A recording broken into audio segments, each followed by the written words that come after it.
السلام على رسوله المصطفى وعلى عباده الذين ارتضى ومن بهداهم اهتدى وبآثار أهل المدينة اقتفى وبعد فالسلام الله إلى القوم أهلا وسهلا بكم مرحبا people, you're doing it. Alright, let me first and foremost just have a quick sound check just to see that the sound is coming through fine. Let me just check with mi gente on YouTube and Facebook. All right, what is going down? Saying salam from Amsterdam. Here from Dutch, my Dutch mandem. You're doing it. You're doing it. Didn't we already? Sound is good. Awesome. People, we have another amazing guest tonight. I'm just going to bring the profile picture right before you. Allahu Akbar. Look at the profile picture. Our esteemed guest tonight, Dr. Fahad Khan, all the way from Chi-Town, people. Chi-Town, Chicago, USA. An expert in psychology from a clinical and Islamic perspective, to share his thoughts, his insights, his research, his theories, and some fascinating advice for life, people. On bringing it right in. Assalamu alaikum, Dr. Fahad. Salamullahi alaikum. Shukran for being with us on MindTrap tonight. Wa alaikum salam wa rahmatullahi wa barakatuh. Jazakumullah khair for having me. Mufti, it's a pleasure. You're doing it, Doc. You're doing it. So, shukran. Right, I'm just as I'm bringing you in, your your webcam's there, it's awesome, but the other one, the usual one, has just shrunk. So, Doc, for our viewers who may not be too familiar with you, tell us a bit about yourself. Just a bit about your background, where you're currently at, what you do. Just to bring all of our amazing viewers up to speed with some of your interests and background. Sure. Bismillah ar-Rahman ar-Rahim.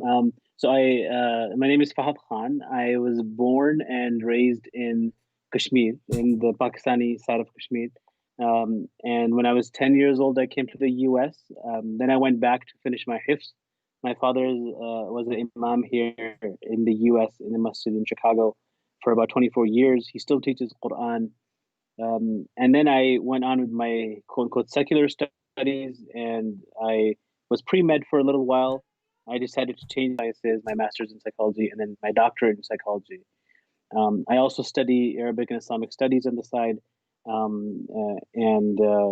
I work with the Khalil Centre, and Khalil Centre is the largest provider of Muslim mental health in the US, in North America, and we have several offices here in the US and one in Canada. And so I'm a deputy director here. I also do clinical work here. We do research and training here as well. So there's a lot of need here, a lot of demand, and we're just trying to, play catch up with all of that. I'm also active with the International Association of Islamic Psychology, as well as the Institute of Muslim Mental Health. So try to do as much as I can within the realm of Muslim mental health and Islamic psychology, you can say. You're doing it, Doc. You're doing it. You're doing it. What an introduction, people. What a right. There's a lot of discussion. It's almost the flavor of our times, really, to speak about mental health. There's a lot of you go on social media, a lot of people are speaking about it, Doc. They're trying to say, well, we need to speak more about it. We need to create an awareness. We need people to be comfortable with their emotions. We need to kind of not pick on people for being depressed. We need to. Yeah, there's a lot of this, isn't there? It's almost fashionable to an extent now to kind of speak about this. Is it really as bad as one would assume when they go on social media, or is that just as somebody that's dealing with actual clients coming through the door, tell us about it? I mean, behind the scenes, is it really as bad as what people would assume? Because if you look at social media, you think, for God's sake. Half the world is struggling. Is it, or what? Tell us your insights, Doc. Yeah, no, I mean, I think it is pretty bad. I do think there is a certain hype that gets created, Hmm. because it is certain like buzzwords and certain cliche things that people talk about. I also think that when we start focusing on something, that becomes the focus of our attention, and it gets, exacerbated. So, for example, if you look at trauma, right? Trauma is a big thing. Yeah. People talk about getting triggered and whatnot. I mean, whenever something traumatic happens, in my hometown where I was born in Kashmir, there was an earthquake in 2005. 100,000 people died, including my father-in-law. And so, if you go and visit the people there, you'll see that most people are not, they don't have PTSD, right? They have some effects of trauma here and there, but why? Because it doesn't get highlighted as much.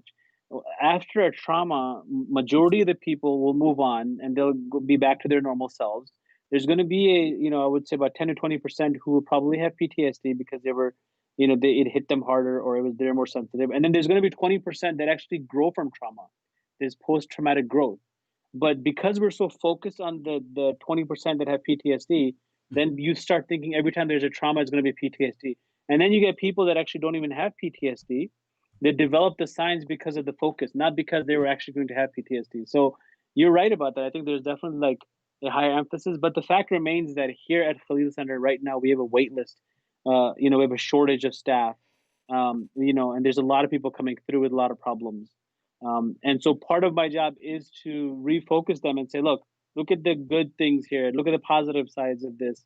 You don't have to focus on the negativity. It's human nature almost to focus on the negative thing, but to try to change that a little bit. And Khalil Centre is the largest Muslim center that deals with mental health issues within the US. Is that correct? Or Absolutely. have I So just blagged that? no, no, No, no, no. that's correct. No, no. We are. I think not only from a Muslim mental health perspective, meaning if you look at any place that treats Muslims with mental health problems, but then also from an Islamically integrated psychotherapy Hmm. approach, which is our specialty, that we actually integrate Islam into Hmm. practice, and it's unique in that sense that there's not many places that actually do that. Mm. Doc, let's jump right into it. One of the key issues that people are all struggling from, speaking about what I just asked, when you go online, you see everybody kind of speaking about it, especially young people. That is depression. I mean, this is something which, so many generations back, it didn't even have a term. I mean, it didn't really, there was no term. I mean, for depression, people might just say, well, he's sad. But, it's not. And obviously, with that comes this whole phenomenon. What is the, I mean, is that something you're encountering a lot? First of all, and then I want to kind of get a bit into this, but is that something, you're seeing clients often, and you're seeing people, you're seeing the public, especially Muslims? Um, is a huge percentage, like 50% of what you're dealing with, depression? So majority of it is actually anxiety, but Mm. depression and anxiety can kind of like piggyback off each other. So they're almost always present Hmm. together. But I will correct you though. I think depression has always been Okay. there, and I think even it's been addressed at least even from an Islamic Mm. perspective. I mean, before we went live, we were talking about Abu Zayd Yeah. al-Balkhi, right? He's talked about this. It was referred to as melancholy back in the Yeah. day, but I think what has happened is that the clinical depression or the severe form of depression was not as prevalent. Hmm. And this goes back to what we just talked about. I think there's probably more emphasis on it. So And even for when something for small the happens, I've had for people. the for the, for the viewers, Abu Zayd al-Balkhi is a Muslim scholar that spoke on issues of psychology, almost a millennia before its kind of discovery in the West. Did he speak of depression? Did he?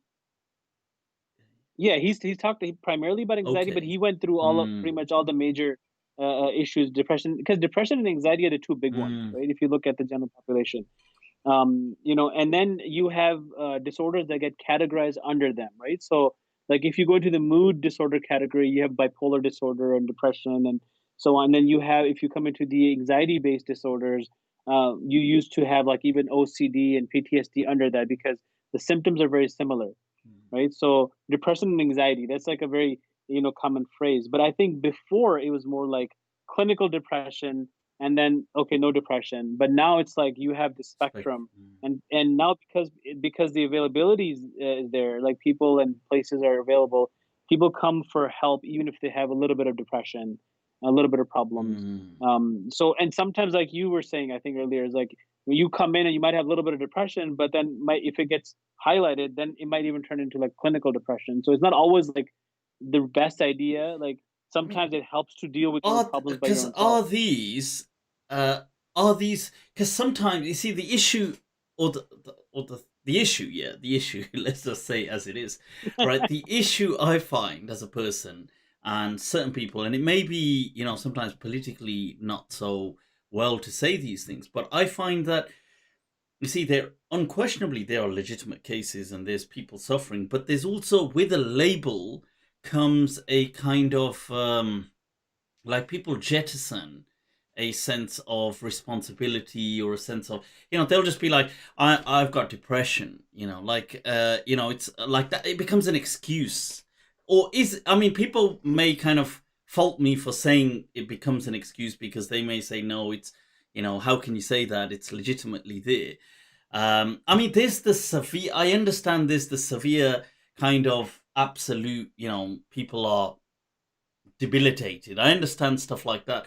And like you said, there's a spectrum, but then there's going to be so much on this spectrum that it's just people kind of lacking motivation, and they're lacking, now they've also got a legitimate excuse that actually this is something clinical and mental. It's okay to just be like that. Don't worry, just sit back and it's okay.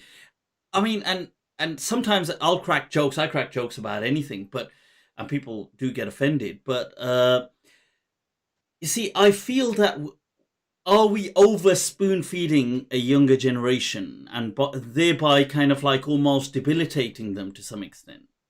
Am I overdoing Um, it? no. I think you have a point. You have a valid point. But here's the Hmm. problem. Like, let's talk about suicide, right? So if Hmm. somebody says, "I'm suicidal, I want to kill myself," sometimes people ask a question. And Well, you what if they're don't just say doing it for just attention? hang in there for a moment. No pun intended, That's like, huh? I didn't mean it like that. huh? But it's hard to tell, right? Like, what is that person doing it for attention? Is it attention seeking Mm, behavior? Is it really like they're actually suffering from a legit problem? Same with depression. The problem is it's hard to tell, yeah. right? And because there's so much value to life now than there was before. Yeah. Like even if you look like little children, I mean, you'd be surprised to hear that kids in preschool age are actually talking about suicide. You know what I mean? And I Okay. thought this was just something like bizarre, but I mean, I've heard even people like that I know personally, like little kids that have said things like that. So it's hard to tell. Like the last thing we want is we just take it lightly, and the person actually has a real depression, Yeah. and now they're not functioning, or they end up hurting or killing themselves or somebody else. So from that perspective, I think that we have to be cautious.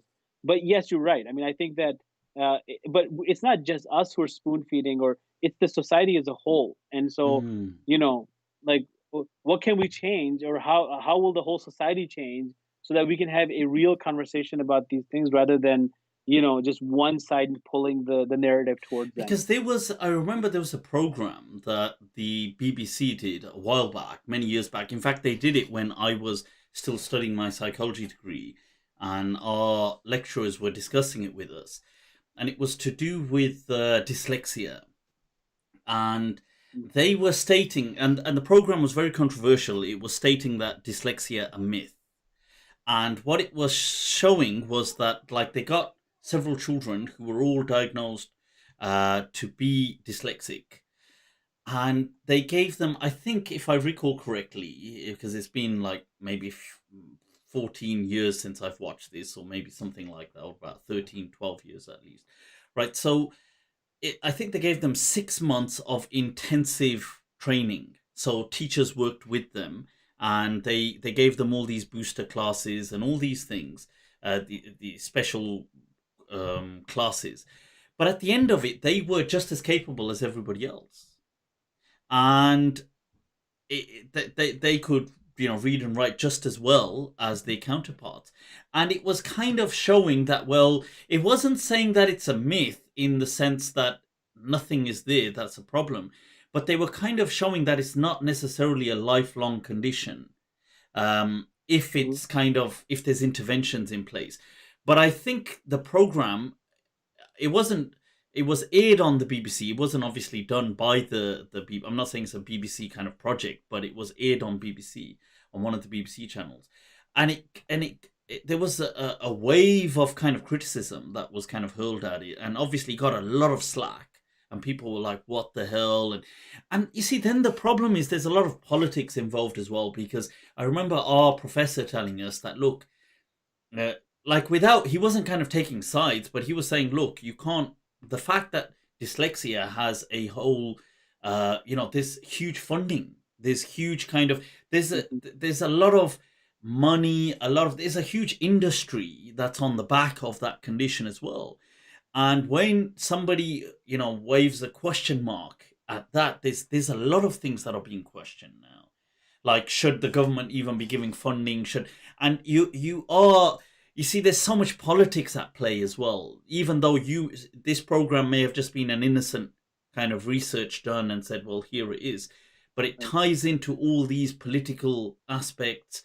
Um, yeah, so I mean, in a similar way, I see, not I see, but I'm asked. That's why I was asking the question about things like depression, which are so common, or commonly claimed amongst young people. And I'm not saying that they're not experiencing something; they are.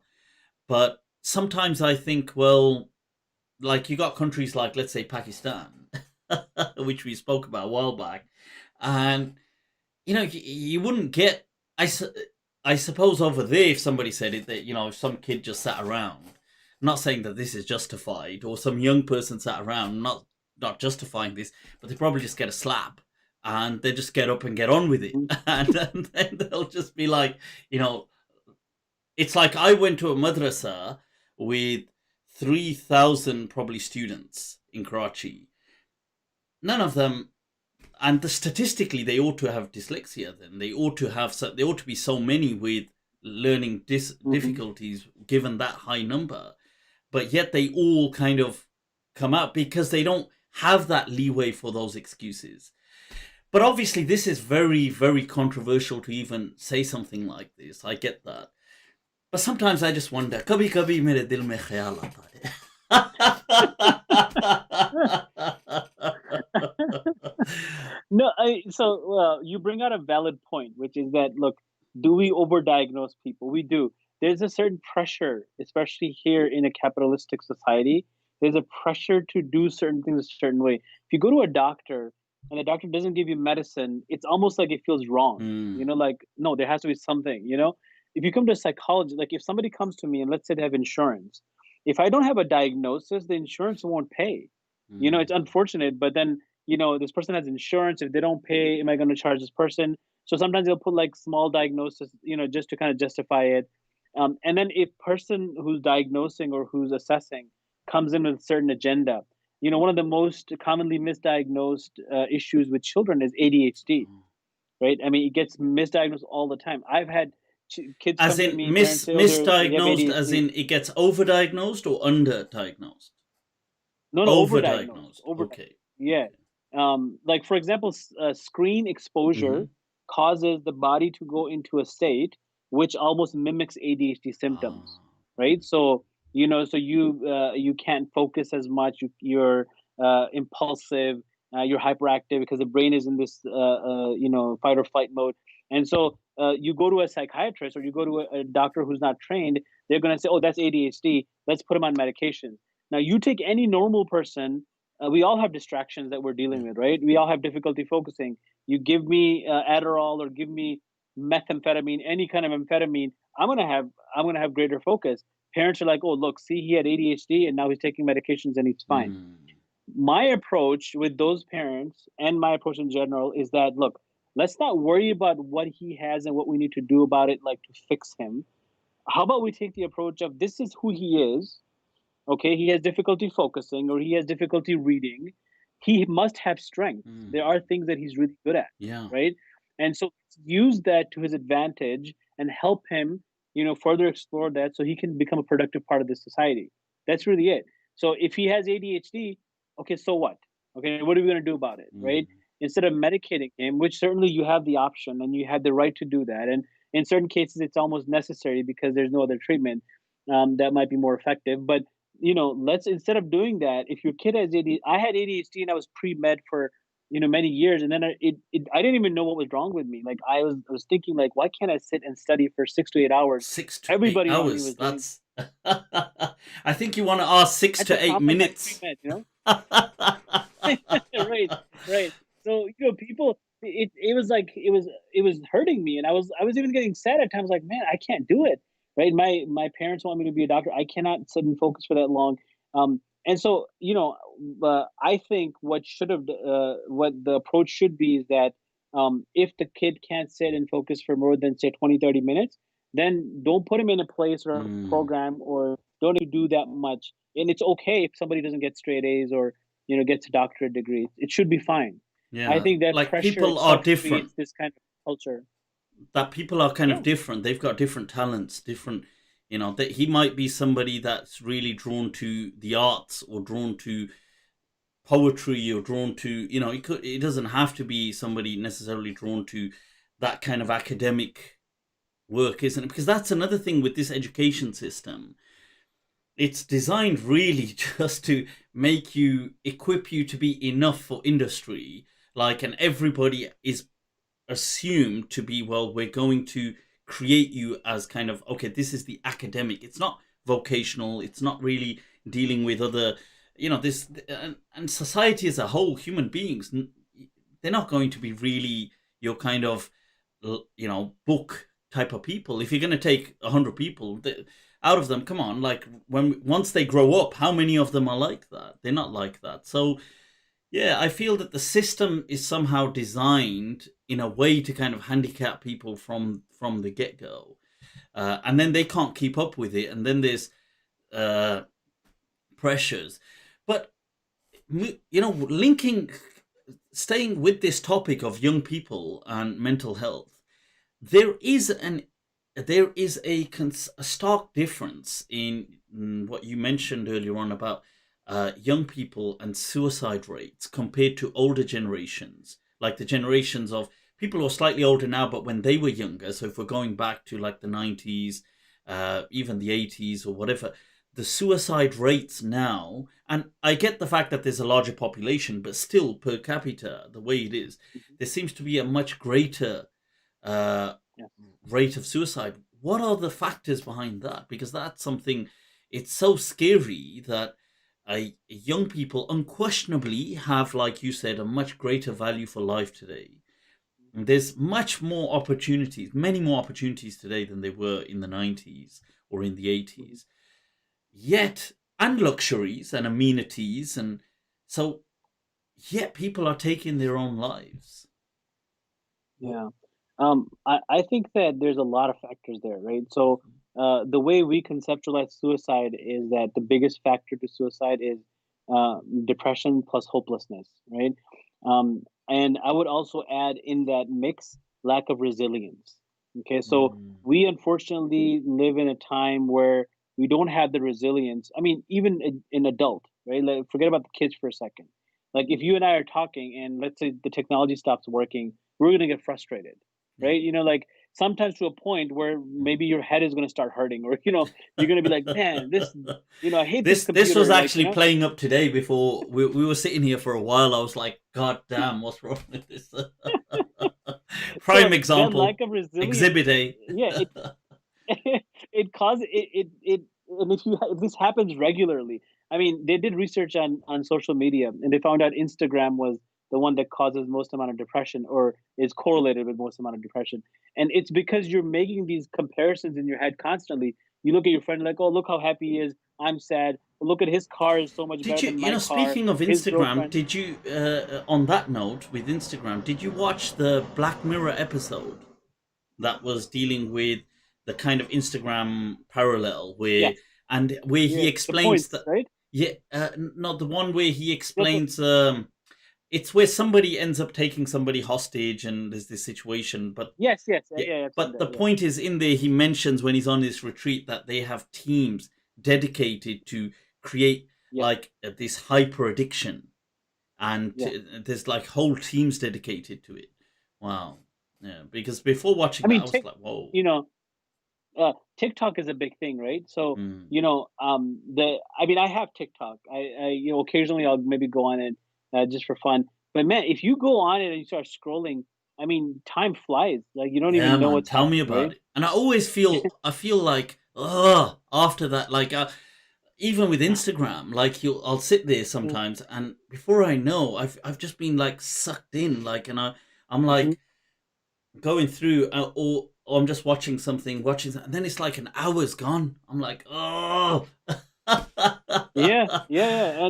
And the other thing is that with these like TikTok is like what 60-second videos, right? Hmm. So this idea of like being constantly entertained, if you compare movies, right? Action movies, old Batman movies versus like the recent Marvel. I mean, every few seconds there has to be a joke or something that's like like just gets you. If Yeah. if it gets a little bit boring, somehow people are not going to be Yeah. entertained. So the, even the, that the notion of constantly stimulation, entertained it is has to dangerous. be Yeah. constant, isn't it? Yeah. Mhm. Hyper And that translates stimulated. into life too, right? Like you're in your marriage or you're at work and you're like, Mm, man, today I'm bored. I need something new. I need a new iPhone or the new update on the iPhone, or in my marriage, I'm not happy today. Well, you might not be sad either, right? But just mm. because you're not entertained or happy or stimulated, then you're gonna be like all of a sudden like depressed, right? Those are the two things that you're gonna look at.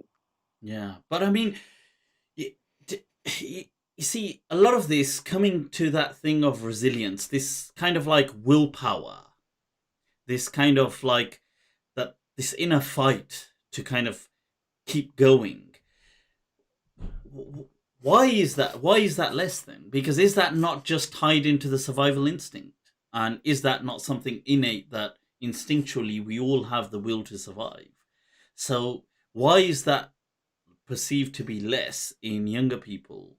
Um, what are some of the shed some light on Hmm. this talk? I think that previously, in the previous generation, the same survival instinct was there, Yeah. but I think it was mitigated more through exposure, right? Mm. So, like my father, when he was younger, he tells me the stories like he would have to get up before Fajr to go like get wood so they could burn the wood and they could like have breakfast, right? That was like important. They had to do it, right? Now, nowadays, I think the approach is that let's not even expose our kids to something that might be Mm. even remotely dangerous. You see what I mean? Mm. And so what that does is then that makes them, I mean, I don't want to use some terminology here, but if you don't get the exposure, then how are you going to become resilient? You're overprotecting your children to anything that could be bad, right? Now, I know there's certain things that you should be protecting your children or our children. I have two kids myself, like sexual abuse. Like you should be protecting your kids from sexual abuse, right? Um, but that doesn't mean that you're not going to send them out on the street and they're not going to play or they're not going to fall and hurt themselves and learn that this is part of life, right? I'm going to cry and I'm going to get up and move on. Yeah. So, but but then we're gonna, so you see what I'm trying to say? Like the approach is a little bit different nowadays with children than it was in the previous generation. No, absolutely. And I feel, in my kind of take on this is that uh, that the human will to survive is inextricably tied in to struggle. And it's like a kind of equilibrium that you see, and a good example of this is that Universe 25, the mice utopia by it was that professor, I think, Colhern, but he creates this heaven for mice, and he gets these mice and all their resources are met.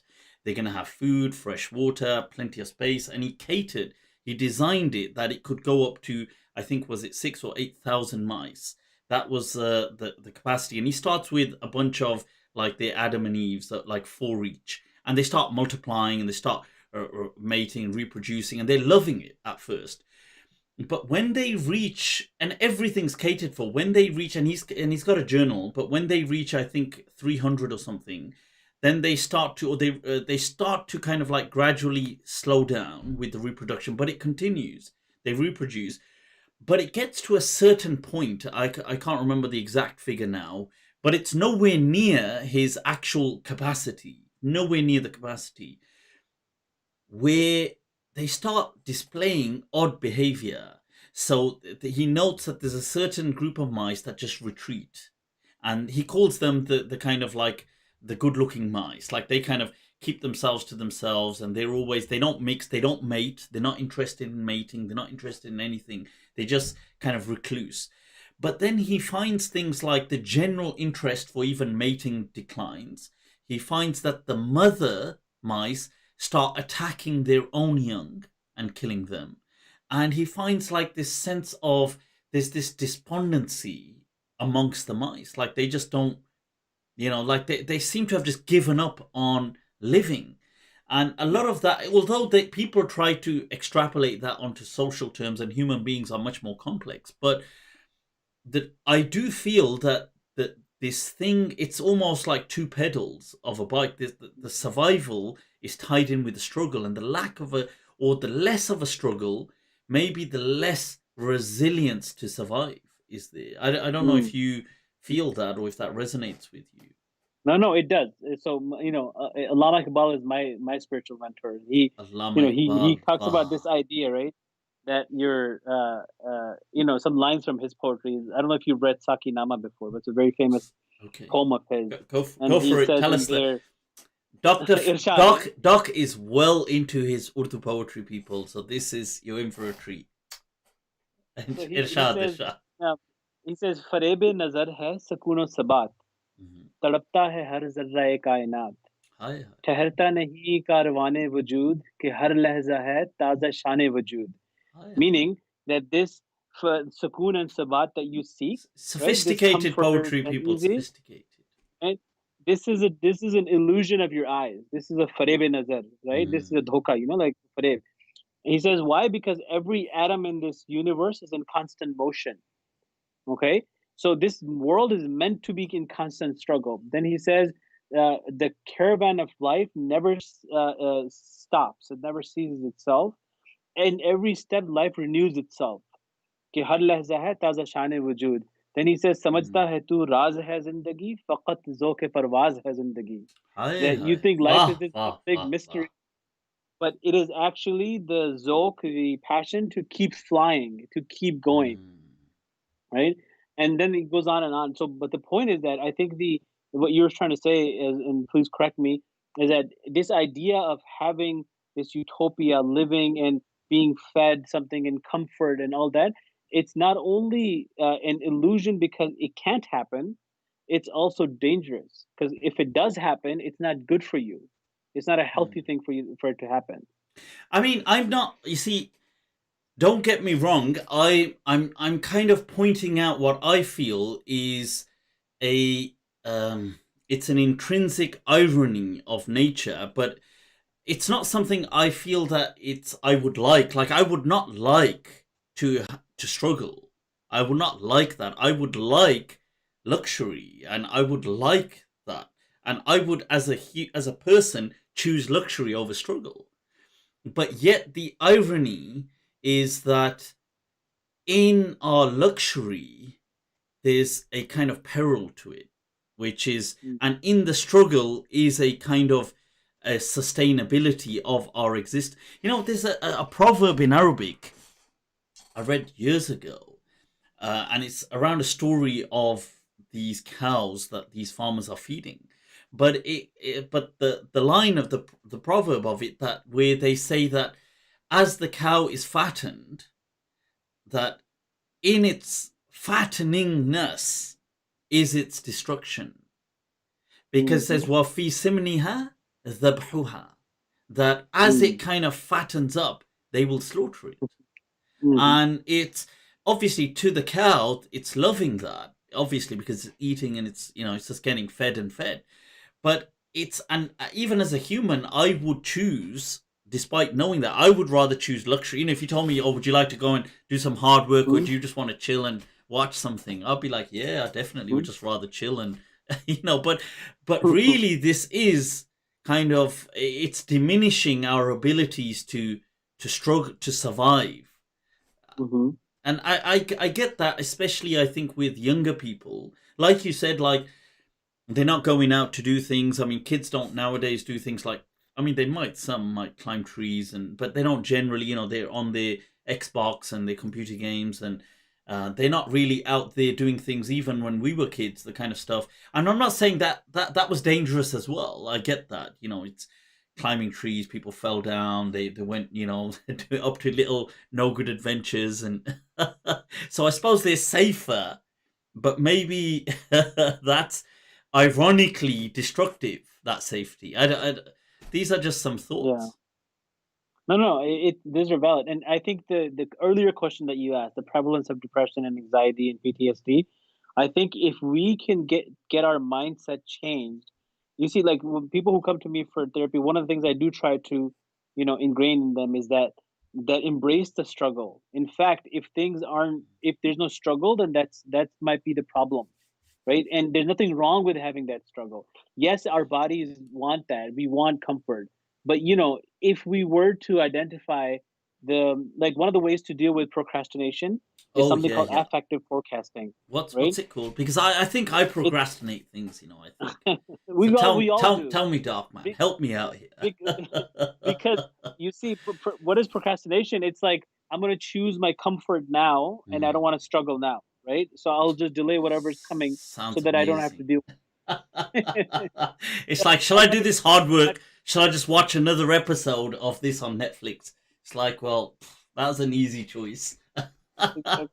But I know you're not a fan of like Irtugrul, but if you're watching Irtugrul, you're gonna be stuck in there for like hours, right? There's so many others I'm watching on Netflix and Prime, but yeah. So so the thing you have to do is you have to affective forecasting means that if you can put yourself in a position, this is what the Quran does too, right? Hmm. It says, imagine a day when you're going to be in front of your Lord and you have to answer to all these questions. How did you spend your youth? How did you spend your time? Right? For procrastination, I say, okay, if you have a paper due like Friday and today's Monday, I want you to think about what will you feel Thursday night, right? That guilt, that anxiety, like, oh my God, I should have started sooner. I just recently, about a few years ago, passed my license exam. I have Okay. to take it more than once. But the one time that I didn't do well, I failed by 5 points. It's like you have to get 500 points, but I got 495. No Right there, way. right? Oh my Damn. God. Oof. Oof. I went out to my You car could because see it the was just shore, and there you drowned right in front of the shore. It's like, I went out to my car and I'm like, oh my God, I have so much regret. So what did I do? I opened my phone. I wrote a note to myself. I said, I wish I would have done this. The times that I wasted, playing a game or watching an episode, I wish I had just spent that much wow. moment in, even when I was driving. And then what I did was when I was studying again, every time I felt like procrastinating, I read that note to myself. I closed my eyes. I imagined being in that place where I was getting my score and I had failed, and that was my motivation to just keep going. And no, it wasn't easy, but that struggle has to be embraced. It has to be taken on, Mm. and sometimes it's just about starting the process, and then over time it gets easier and easier to do. But if we don't do that, then we're going to be the fat cow that gets slaughtered and eaten. Wow, that's so. You know, is there also, speaking on the young people thing, uh, do you find, because I was asked previously on things like weed and stuff like this consumed by a lot of people, especially young people, and I said that because I had generally said that I was of the opinion that cannabis, marijuana is not haram per se, but it's more a legality issue. But I did then caveat that by saying I feel that for up until the neuroplasticity of the brain is fully formed, let's say around the age of 25, I would feel it would be clear cut haram. Um, because it would, we don't know how it's hindering that kind of development of the neural network. Do you think this has a role to play? Like, is it inhibiting, is it kind of preventing certain synaptic bonds that are necessary? drug consumption in general amongst young people, especially the ones that impacting the brain, or Yeah. not really? What are your thoughts? I mean, yes and no. I mean, if you took Mm. that away, I think most people go to drugs either because it's like peer pressure or because there's something else that's happening, like anxiety. I think okay, we'll start with a child who's just been born, right? Now, Okay. let me ask you a question. Now, you've studied psychology. Maybe you already know the answer.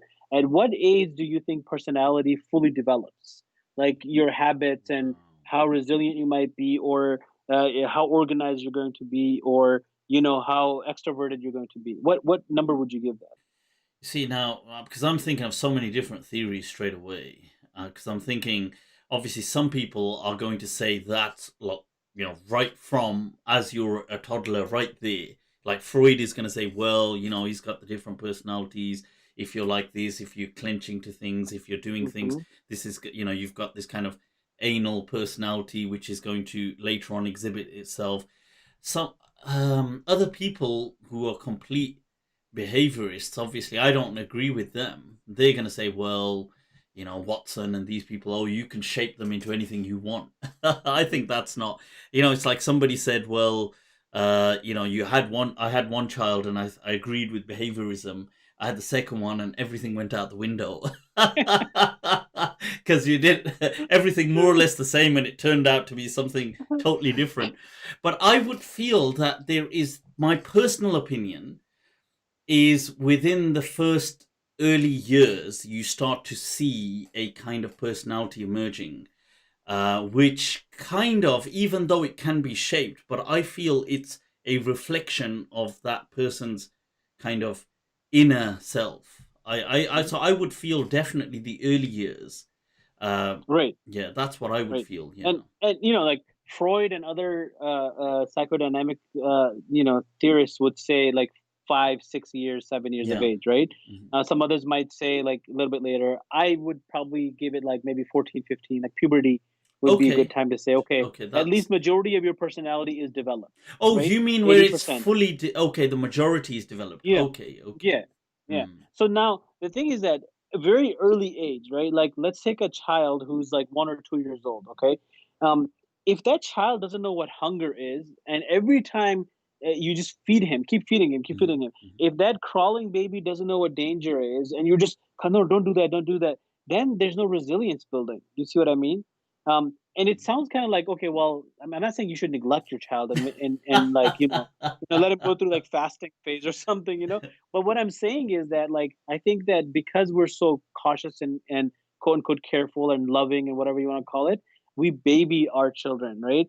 And so then when they're faced with a little bit of hardship, they need something. Now, when they're older, we're not there to baby them anymore. So they have friends and they have drugs and all that that's causing, it's coming in and causing issues. So I don't think that drugs are to blame for all of it. All At least the right, source, Doc, at is least the that source. you? But I do I'll think that drugs I'll play a I'll huge see role you in. in what is it, Colorado? Or what's the here, Amsterdam? Right. Okay. I mean, I'm not pro drug, right? But at Khalil Center we No had need for we, justification. It's all right. It's all good. I went there. at the Khalil Center we have a scholar here, right? And we've had people who come to us and say, medications aren't working, marijuana works, right? I want to use Mm. marijuana. And there are certain like specific unique cases where we'd have to say, okay, fine, for you, the right amount, making sure that you don't overuse it or doesn't affect your prayers. But then there are people like who just use that as an excuse, right? So, for example, we had one youngsters come in, and he said, "I have anxiety. I need marijuana. Nothing seems to help." His mother made a claim that he was actually having more panic attacks. And then when I did the literature review, I found out that marijuana can cause panic attacks. So we told him, sorry, but like for you, this doesn't seem to be helpful. This actually it's hurting you, right? So I'm not a fan of saying a blanket statement. I'm like, okay, well, don't use it or use it or it's good or bad.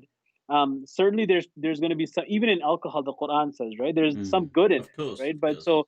But again, we're not looking at that good, we're looking at the overall evil that On exists there. that note, I mean, just coming back to, we'll come back to this, but just on that note, what are your thoughts on using psychedelics to enhance to deal with people's anxieties or their depression or things like this? Because you said people come to us and we say marijuana, Mhm. and marijuana, obviously, I suppose it has a kind of psychoactive element to it, arguably, um, but the actual psychedelic, the true entheogens that the God Mhm. that God has like given to Mother Earth.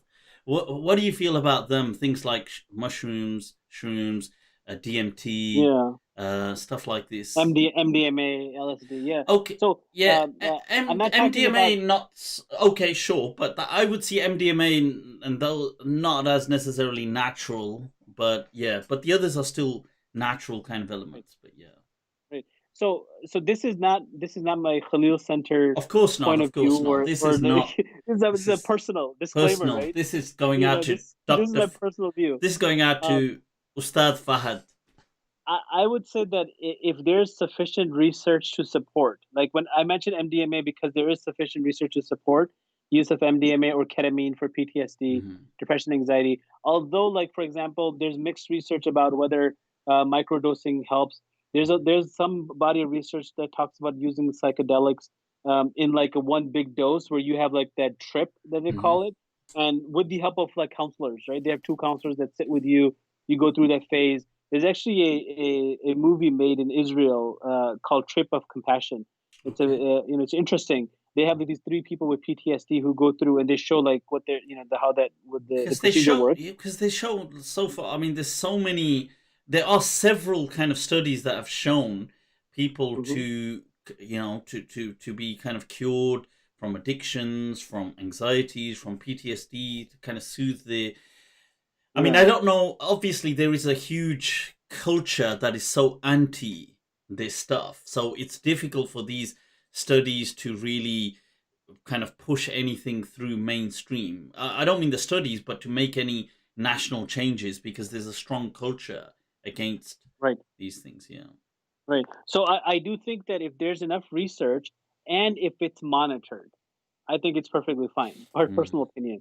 I'm not a scholar, so this is not like a fatwa or anything. You give the fatwa if you want, If but I'm not fatwa, giving there you go, it. people. You've got it. But I think if it's but the problem that happens, I think, is that if people try to experiment on their own, and I've seen that with some of my clients too, they'll say, "Oh, but it helps me." Okay, great. But not, before you know, they're getting high.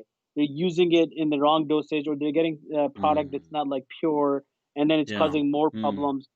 Or instead of like No, that's a MDMA or very LSD, they're good getting point. like Very good point. methamphetamine.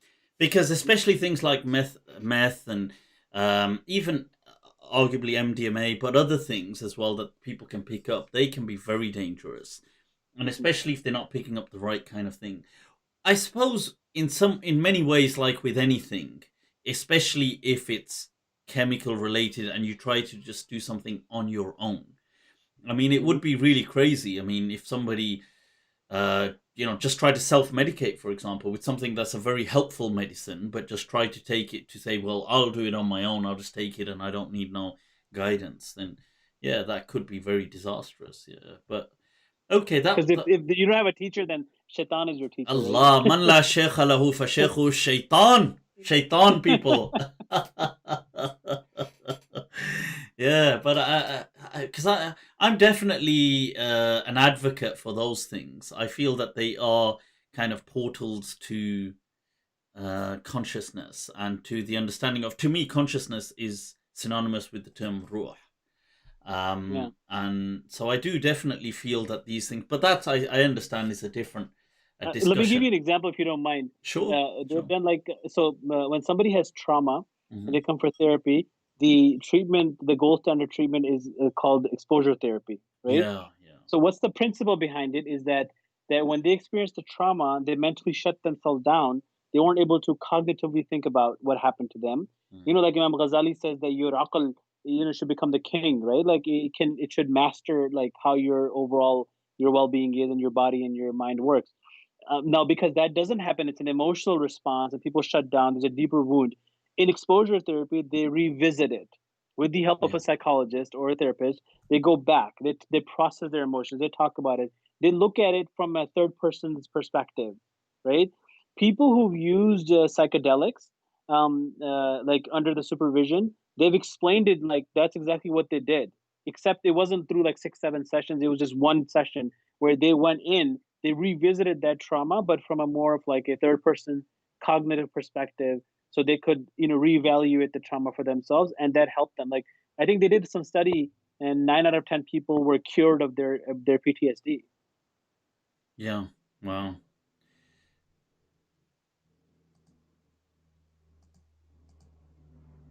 And you got some warplanes going on, like above your house there. Can you hear something? Oh It's yeah, okay. yeah, It was yeah, yeah. something That like because I kind of lost you for a moment. Yeah, I've got you know, even though I'm not that close, but I guess in air distance, we're not too far from an airport, so I do get a lot of that planes flying over. But yeah, so okay, that's definitely very, very fascinating. On that, we spoke a bit about children and personality developing, Doc. Just to kind of, there were a few interesting topics there. I wanted to see what your take is on them. When it comes to within psychology, the diverse theories, Freud, other people, do you see much reality to these? Do you see like Freud's kind of theory on how children develop, how certain things are so key to them, they kind of bonding, the fear aspect, the rivalry, the just the whole kind of, and there could be other schools as well. But what are your thoughts as a psychologist, as a practitioner, and from an Islamic perspective as well? yeah. So let me kind of set the stage for the what I'm about to say. Right. I think that knowledge doesn't belong to anybody. Right. I think all knowledge ultimately comes Yeah, from Allah. Right. And human beings obviously develop whatever they can from their consciousness, yeah, whatever Allah grants them tawfiq. So like I'm not a big fan of copyright stuff. When like if I publish something, or if it's something that I wrote, I'll give out for like free PDFs. Like if unless I get caught by the publisher or something. Um, I say that because any theory that somebody has come up with, anything that is wisdom, right, is not their property, and it's okay for me to agree with 10% of what Freud said and 10% of what Watson said, and so on and so forth. It doesn't have to be like I have to swallow the whole thing as a whole or not. yeah, sure. There's a hadith, although I don't know the authenticity, but al hikmatu dalatul mu'min, right? Yeah, So exactly, exactly. I was where gonna say actually, I was gonna quote that. Yeah. and wherever he shall find it, he has right أحق of it, بها. right? Yeah, he's most rightful. He's most deserving of it. Exactly, exactly, right. Yeah. And so now, with that said, I think all the theories came as a reaction. So, for example, if you look at the worldviews and how the worldview was during the time of Freud, for example, like his theory was developed because of the worldview that he existed in, right? Even during his time and time before that, there wasn't much attention paid to children. The concept of original sin and all that, it just kind of created this notion that kids, okay, fine, you have kids. If they grow up, great. If they die in a young age, a lot of kids died, no big deal, right? Or they're little devils and you have to whip them into, Yeah. into good human beings, right? And so Freud's theory is then polluted with those ideas, right? You have like, okay, well, you're born with negative tendencies. You have all these aggression and sexuality and all that's inside you, and that's your driving force. Okay, then comes the behaviorist and says, well, it's not about the inside, it's not about the subconscious, it's about the outside and the world and the environment that shapes you. The cognitive movement comes in and says, well, it's not really about the subconscious, rather it's about the thoughts, because thoughts can be measured. I can ask you what you're thinking Yeah. and you can tell me, but I can't really assess what you're thinking or what you're feeling in your subconscious, because you don't even know what's in your subconscious, right? Exactly. Exactly. Presumably, that's the thing. And then and now we have, like, for example, some modern movements like the EFT, the emotion focused therapy. They don't even like the CBT guys. They're just like, oh, we need to focus more on emotions, right? All these are reactions to other theories, and that's why they're flawed, right? Okay. I don't think Okay. that we should accept them as a whole, but that doesn't mean they don't have anything to offer, right? The model that we practice at the Khalil Center, right? Okay. Um, model conceptualizes human beings with a qalb, like a heart. We look Mm-hmm. at the aql, right? We look at their emotions, their ihsas. We look at the nafs, and we look at the ruh. And I know within the Islamic like history and philosophy, they've talked about whether nafs and ruh are the same or synonymous or not. Really, regardless. But the point is that it's not. as easy as like Freud has explained it, Mm. right? Or as Watson has explained it. It's very complicated. So Freud, with the what some would deem an obsession for sex, saying everything is the whole drive with insan is the sex drive. Um, Mhm. I mean, do you not see though much truth as well to what he's saying? Oh, I do. Yeah, Absolutely do. Yeah, I yeah, mean, I'm not saying that he's wrong, yeah, yeah. but I think his notion that everything is done through that and that we're born with that evil, I think is wrong because we Yeah. know from our tradition, kullu mawludin yuladu ala fitra, right? الفطرة. So everybody's born with this pure fitra. We also know that when a child is born, a shaitan is like assigned to it, right? Or shaitan goes through our body like the blood, right? Mhm. Kaddam. So, um, do we not have our actions not driven by pleasure? Of course they are. Mhm. Absolutely, right? That's part of our aqidah, right? Like that we do that, right? We have this nafs that wants to feed itself too. But is that like our original and our like our like holistic like being? No, I don't agree with that part. But Okay, that's what sure. Freud would say. Yeah. No, I mean that of course, and I'd agree with you. I mean that's how I would kind of see it as well. That I do see. I kind of personally do like Freud, and I do feel that in many ways there were certain things that he was just way ahead of his time when he was saying them, but I agree that certain things, like his Oedipal complex and this kind of stuff about people having a sexual fondness of their own mother, and obviously they don't understand what that is, but he feels that that's what the child has, and this. I think this is perhaps just him kind of just reflecting back and transferring onto the general public. But yeah, that's speaking of relationships. Since Freud, this whole thing of trying to seek, in his way, perhaps more pleasure, but it's linked with relationship, and that's something that you're dealing with so often, right? What is there a greater need? Like, is in this day and age love a calamity? I mean, has it become a kind of, because is it the new drug? Is it, it's interesting because obviously people, love is not new. Humans haven't invented, I mean, we haven't invented love, but we are in an age of obsessively seeking love. Is this, I mean, what are your thoughts on this? Because there is a side of it that, yes, because love, once again, what on earth does this even mean? What does love even mean? Is a Hmm. is a Hmm. thing in and of itself. But we've become, I mean, we've become obsessed with the romantic love. Hmm. Do you feel Yeah. this, or am I just seeing this on social media and stuff? No, no, Or do no. you? I think we make a big deal out of things. And we all do, myself included. I think that when we don't feel loved, even within the context of couples, there's a whole theory on like five love languages. I don't know if you've heard of this before. I That have, the yeah. love could be there's like everybody may have a different language of love, Like right? touch So and like different if you things yeah, that. Yeah, like exactly physical touch or yeah. quality time and Mm. whatnot, right? So I think what happens is that if my love language is physical touch and I don't get that from someone, I'm going to think that they don't love me, right? Where love is is subjective, right? So Mhm. I think that but taking a step back again, right? Yeah. Let's and bringing in Allama Iqbal again into the the Ah, conversation, bring him you right know, in, yeah. when he says, Bring Ghalib "Ye in as maal well. daulat." I mean, Ghalib, I can't quote as much because I haven't read too much of him. Iqbal, I was just working on his book yesterday, actually, some of his work.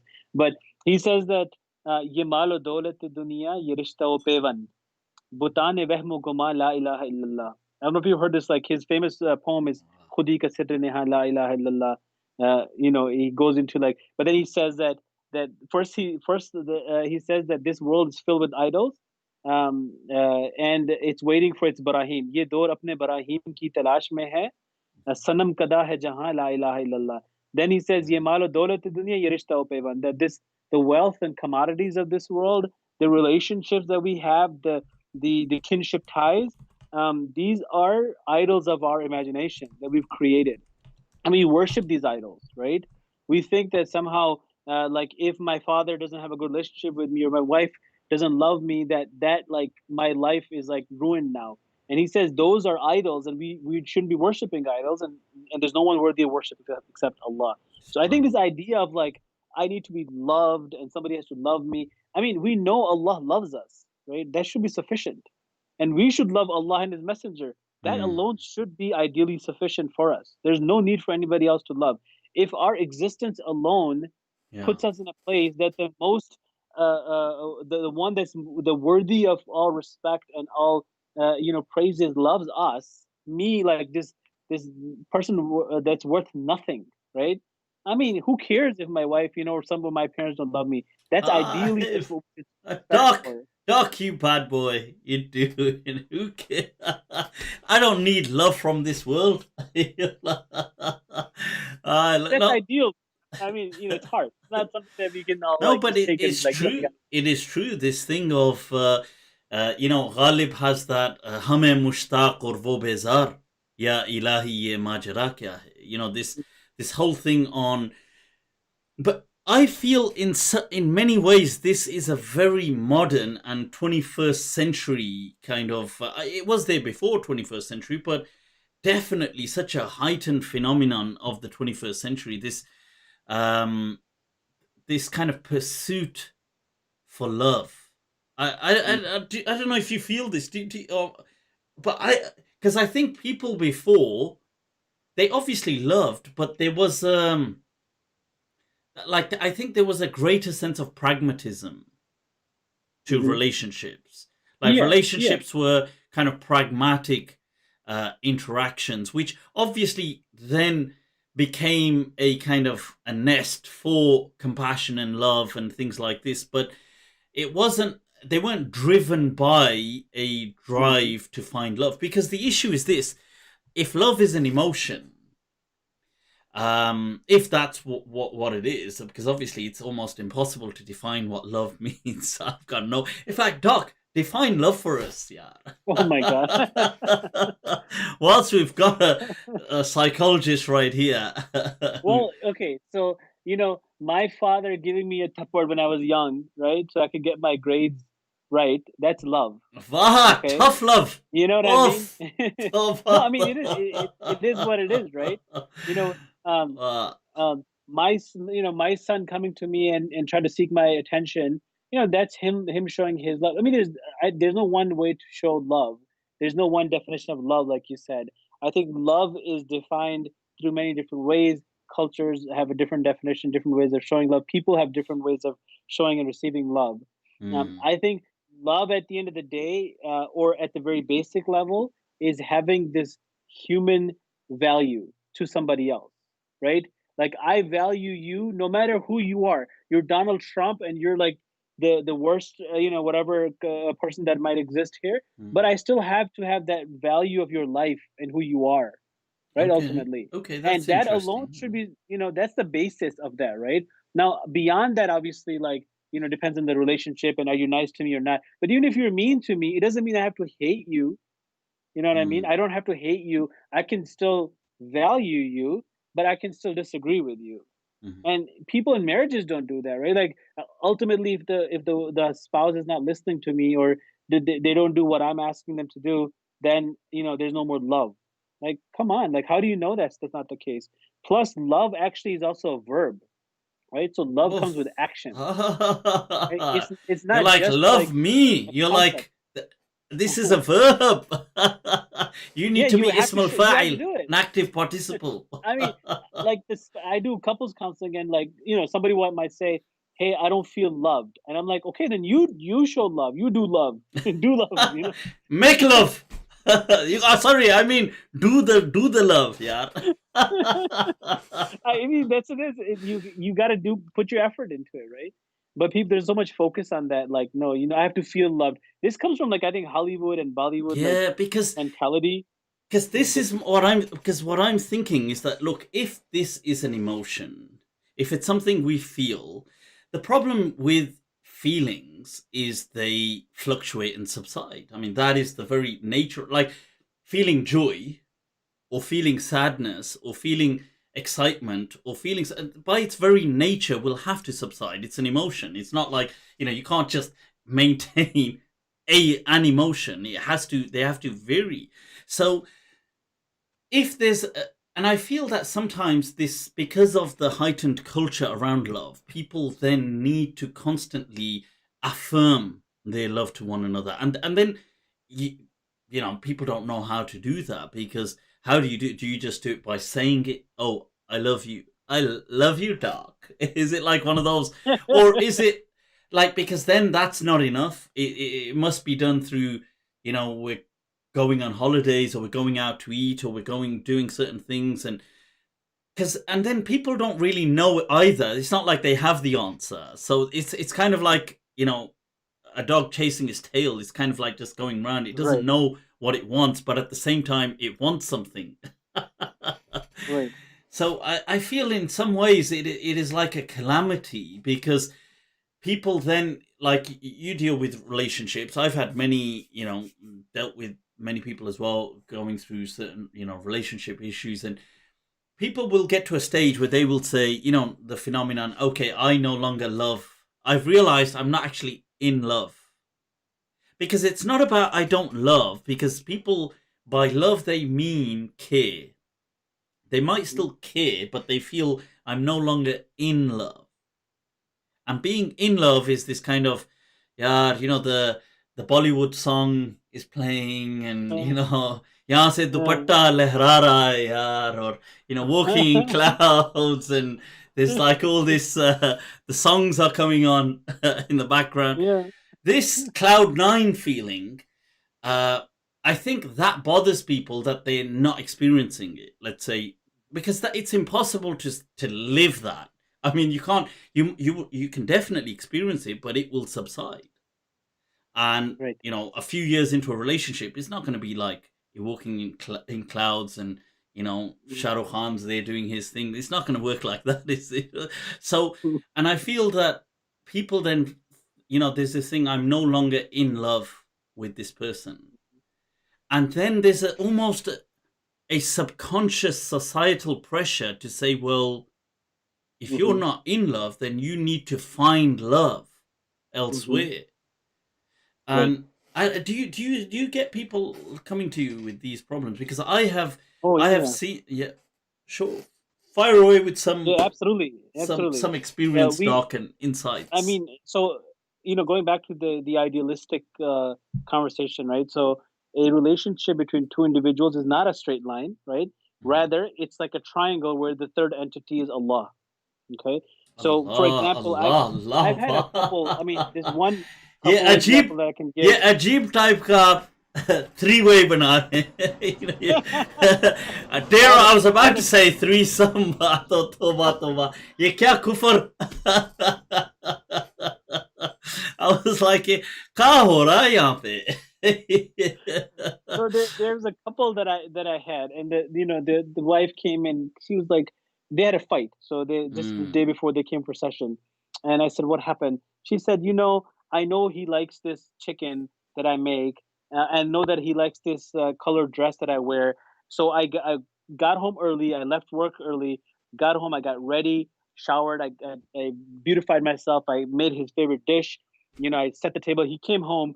He sat down. He took 2 bites, and he just did this like thumbs up, and then she's like, I was heartbroken, right? Oof. You know, well, I did all this for him, and look what he does for me, right? So automatically that's translated as like he doesn't love me. You see what I mean? And Mm. the guy is not Well, seeing sorry. that What she's what was doing it out she? of her love. What was she? What was the anticipated response? Tell us, I because suppose like we're just as appreciation, guilty. We're just as guilty of all this. you know. appreciation, right? Like, oh my, mashallah, this is great dinner Ah, that you right. just made. You Okay. look Okay. beautiful. This is so, whatever Oh, amazing! appreciation Like, that they give. verbalize the praise. यार उफ Exactly. जबरदस्त यार उफ क्या Yeah.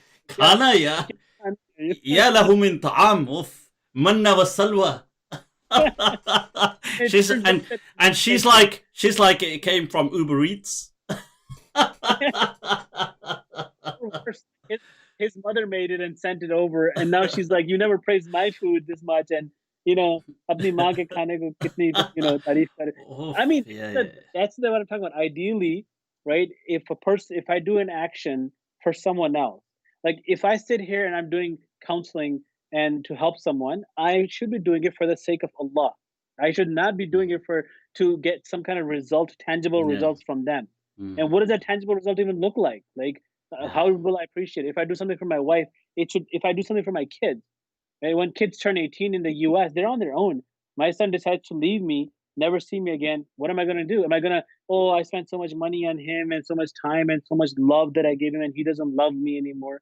I think it's nonsense. But that's the ideal that we need to start grabbing for. I mean, we have to really Mm. when I do premarital, I give them this spiel and it kind of scares the youngsters because they're in love and, Give it to getting us. married, right? Give it to us, Doc. I say, idea Death Do Us Part, the idea of happily ever after is BS. And I said, look, you cannot expect that from your marriage. Every single marriage has problems.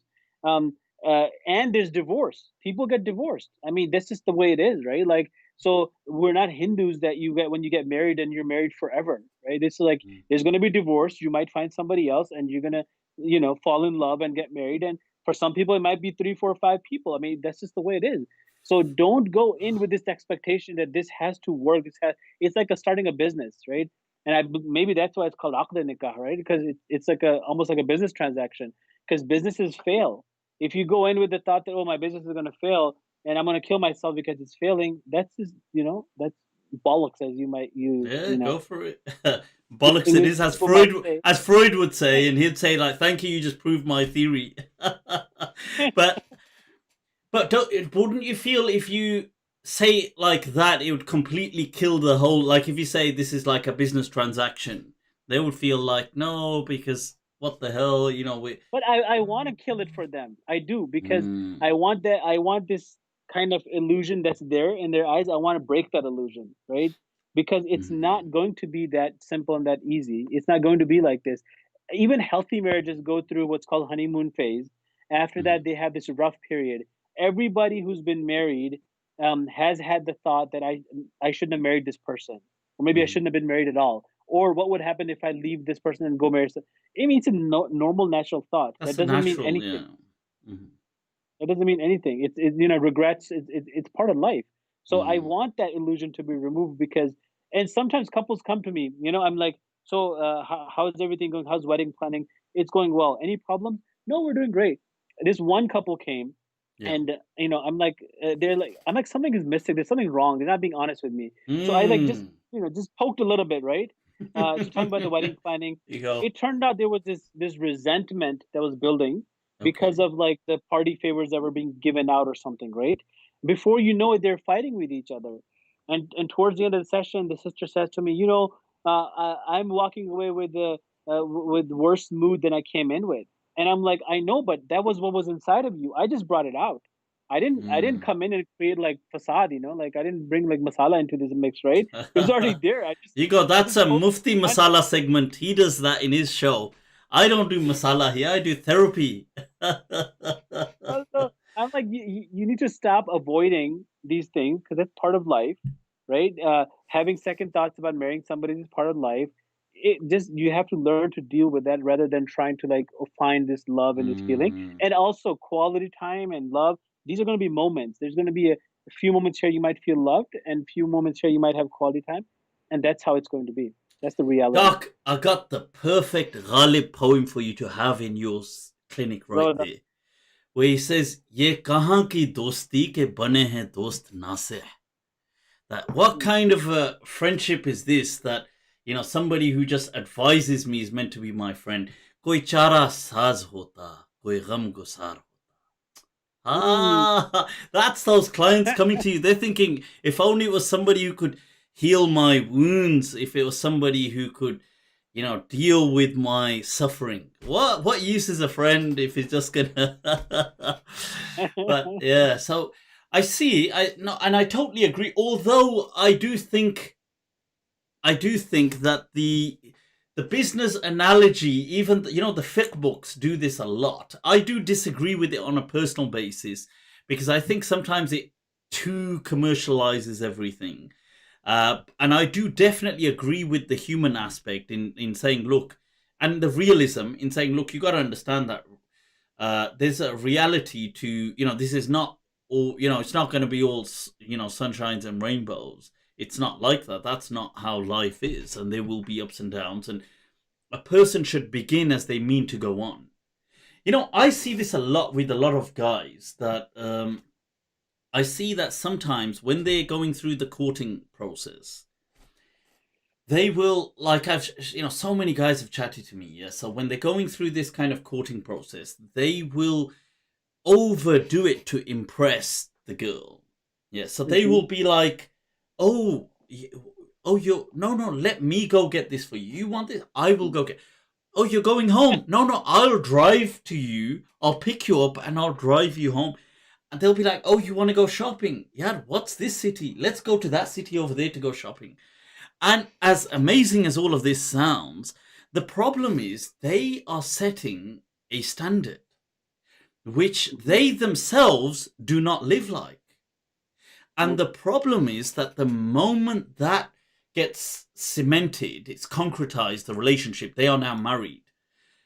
She will now be like, well, for the last 6 months, mashallah, I wouldn't even have to step out of work because he would pull up in his car, he would take me home. If I said, I was thinking of getting a new coat, he'll be like, let's drive all the way to London and buy one from there. If he was... Now I'm saying, hey, could you go get the milk? And he's like, well, I'm too busy doing this. And she'll be like, or even, okay, that's a very trivial example, forget the milk, but she'll be like, how come we don't go out or we don't do these things? You've changed. And the interesting thing is, it's not necessarily that you've changed, but you've just resorted back to who you actually were.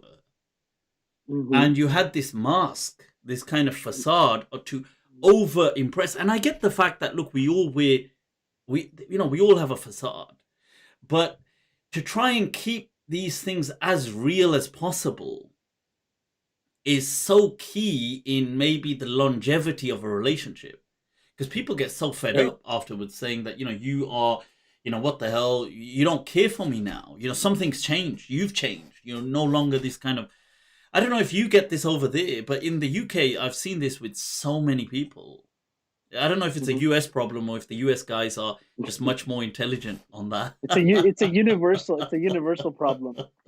It's the same thing we just talked about, right? Like the idea that actually what I do in premarital counseling is I push them. I say, look, in the beginning, you want to spend more time together. Let's just make a deal where you will have time on your own, that you're not going to be spending time with each other all the time. Let's set some roles right now so that you have them, right? Like, okay, you're going to do this, I'm going to do this.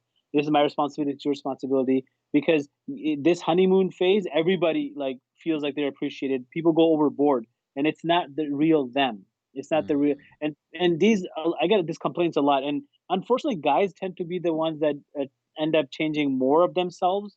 So, I explain this to the sisters more. I say, look, guys have a tendency to be messy. I'll give you my example, right? I grew up in a house of with 4 sisters, right? They did my laundry and everything was just done for me. I didn't have to do anything, right? I just had to exist. Then See, you're gonna get all the women hating on you right now. I mean, it was the reality, right? But then I got married, right? When I got married, and at the time I was also educating myself. I realized, I said, look, this is ridiculous. Like, if the Prophet sallallahu alaihi wasallam can, milk the animal, and he's stitching his clothes and he's cleaning. I mean, who am I? Like, why do I think I'm so special that I don't have to do any of this, right? So I started helping out more. I recently started cooking a little bit too, and it's not because I'm, like I'm doing anything to like whatever, like my wife is controlling me or anything like that. No, it's been 10 years now. It's just because she just happens to have a black belt in Taekwondo.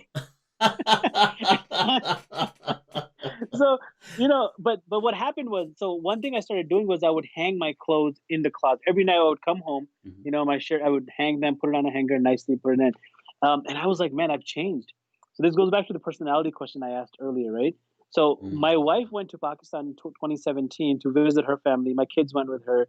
One day I was sitting back and I was playing some video game, like on Xbox. and I look behind my door and I see a big pile of clothes just hanging there, right? And I realize that I've always been like this, right? That Mhm. when we change ourselves, we do it because there's some kind of like motivation behind it, right? And that's why it's important to have that motivation that is more based off of like Islam and like your deen and doing for the sake of Allah, following the sunnah rather than trying to please your spouse, because it's not going to last forever. And what's going to happen is when it goes away, there's going to be this conflict that's going to come in. But Guys that's are messy, unfortunately. when you're Yeah, saying good. that it's not going to last forever. People would think, "Doc, come on, you're giving a very pessimistic outlook here. Come on, all the people say, come on, it's not going to last forever. We want it to last forever." They're going to be like, "Yeah, Doc's being too pessimistic here, man. He's too heartbreaking." I'm being real, and and this is the clinic where Oof. it's the opposite. We do paradoxical techniques, you know. They're gonna be like, यार dock में कोई दुखी आत्मा दिख रही है हमें यार. Right, so okay, but I definitely agree with you that even in my experience, I've seen it is often men that kind of amplify the persona. I think everybody does it, but I feel that men kind of amplify it, and the problem is sticking true to it now. It becomes really difficult, and this is what I meant about beginning how you mean to go on, like in that right spirit, and that does mean obviously being kind and doing things, but in a way that is realistic as well. That you know, if you I mean, one is as a one off, you overdo it. But if you make a habit that every single day you overdo it, um, it, it's going to be like some say you're preparing a rod for your own back. Mhm. Absolutely, absolutely agree. It's always about balance. I tell them that premarital couples that after you get married, yes, you're not going to be hanging out with your friends for 20 hours a week. That's not going to happen. It's going to go down, but it doesn't have to go down to zero, right? It doesn't mean you don't go out and have your own life. You have to have a Hmm. balance between home life and work life, balance between personal private life and family life. There has to be a balance. It can't go in one or the other direction in an Yeah. extreme way. I totally second that, Doc. I've said to so many people, so many couples as well, that I think they should, like, let's say they've embarked on a relationship now, they should continue as well. I mean, there's going to be a joint reality between them, but they should continue to develop their individual lives and individual personalities as well. Not so, for example, if a girl gets married now and she thinks, well, my whole life is now just this guy. I mean, he's going to be a significant part of her life, unquestionably, and vice versa. But she should also still, she should develop, invest in herself. She should, if Right. she's learn things, if she's got her own social network, she shouldn't abandon it. She shouldn't kind of like, and I feel the same thing. He shouldn't abandon his kind of social network. He shouldn't abandon his life. Like people, they should have a joint reality, but they should also have an individual personality that carries on, like an individual because I feel that what happens is after a while, people, so often I've heard this thing that people feel that, I didn't live out my potential. I didn't kind of, and I did it, and I sacrificed it because of you. This kind of thing Yeah. that people think, well, Yeah. you're the cause. Right. Right. I don't know if But do on you top see of that? that, if you, Yeah. yeah, I see that. But on top of that, I would say that you also have to keep in mind, if, for example, a woman like my wife, she didn't go to school for a while after getting married. She takes good care of my kids, mashallah. Very, very amazing job. Um, I think that's still worth something, though, right? And Of may not be in course. the No, eyes it's of no, the it's world. no, it's She's not getting massively. a degree.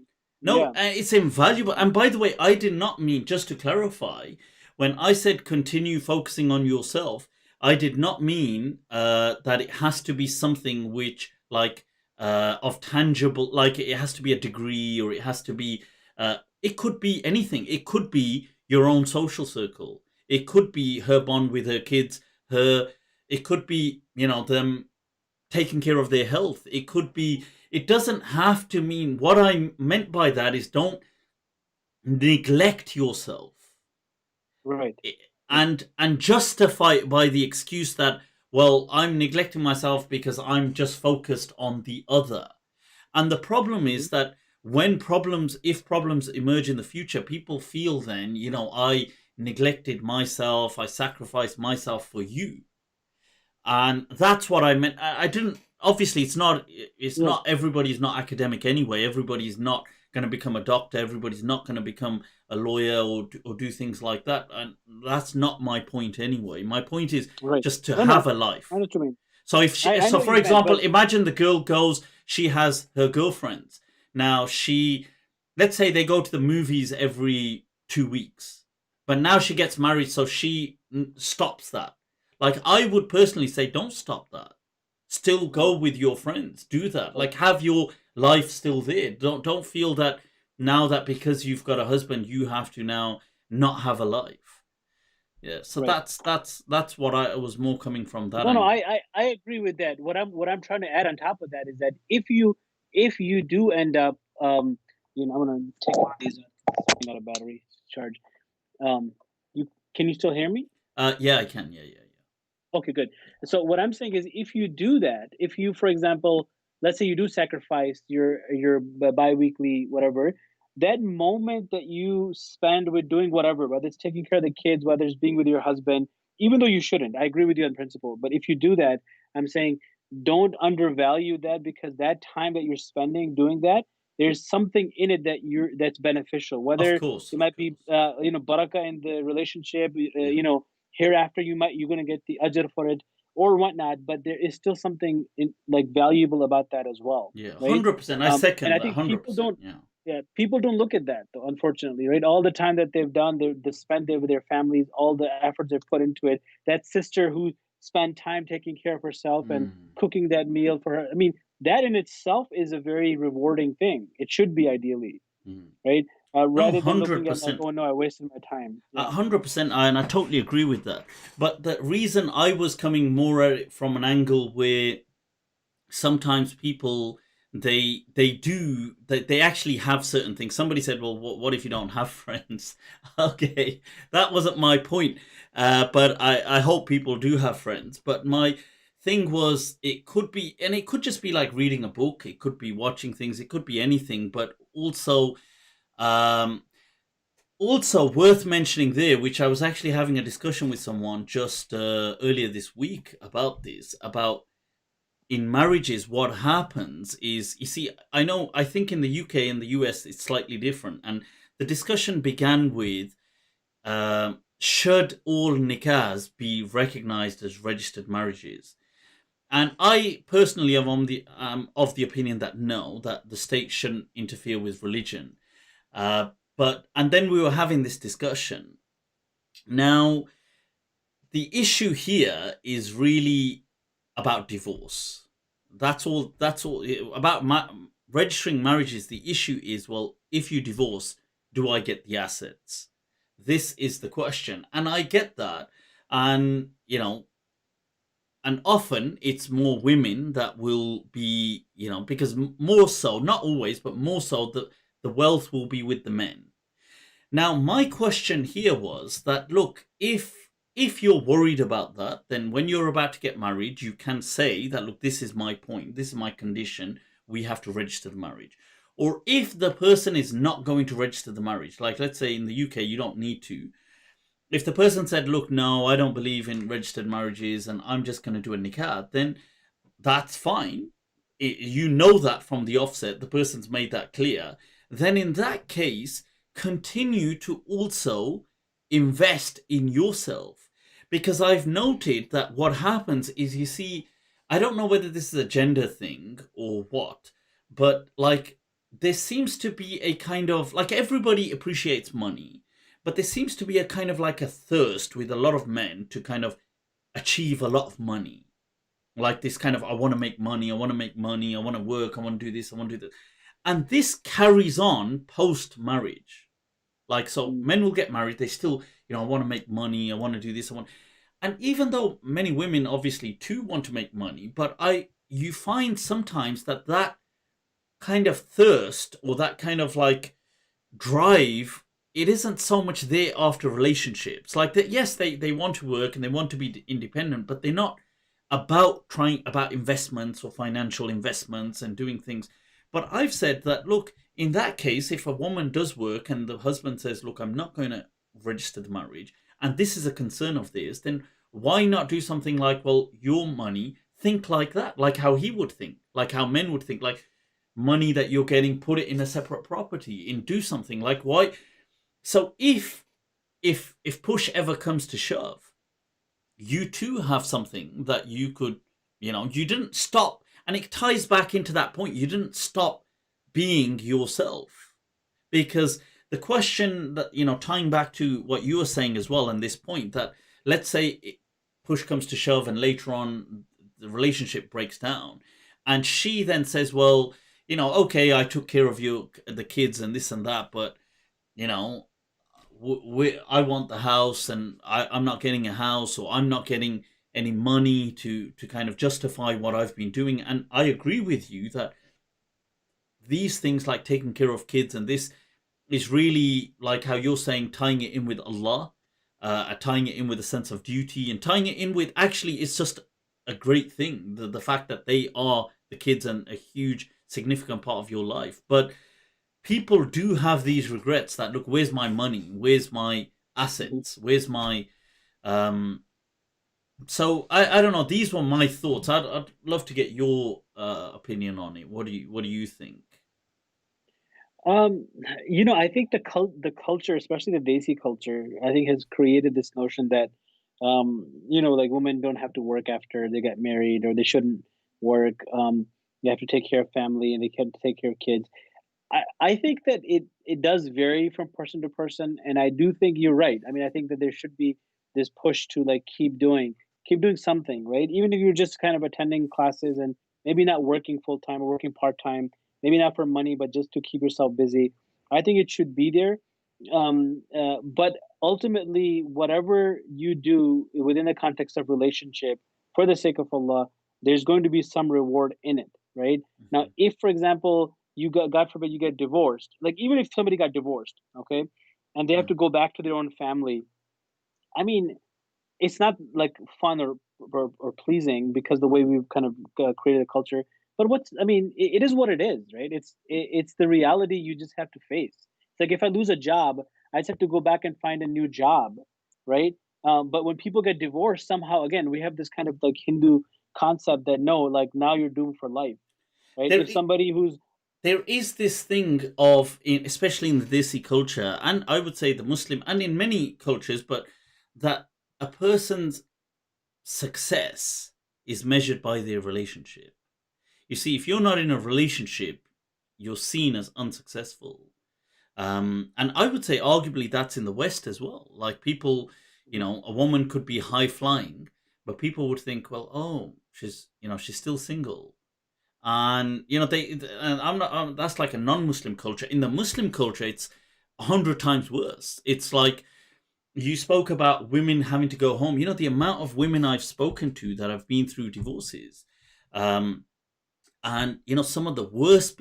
I've spoken to people who have been on certain occasions. It's not always things like domestic abuse, but there's been things like domestic abuse. There's been atrocities sometimes, but the family will they will resist her in getting a divorce to the nth degree. Like they will be like, if you get a talaq, we Mhm, disown you, because to them it's a shame that in what will mhm, our relatives say that your daughters come home.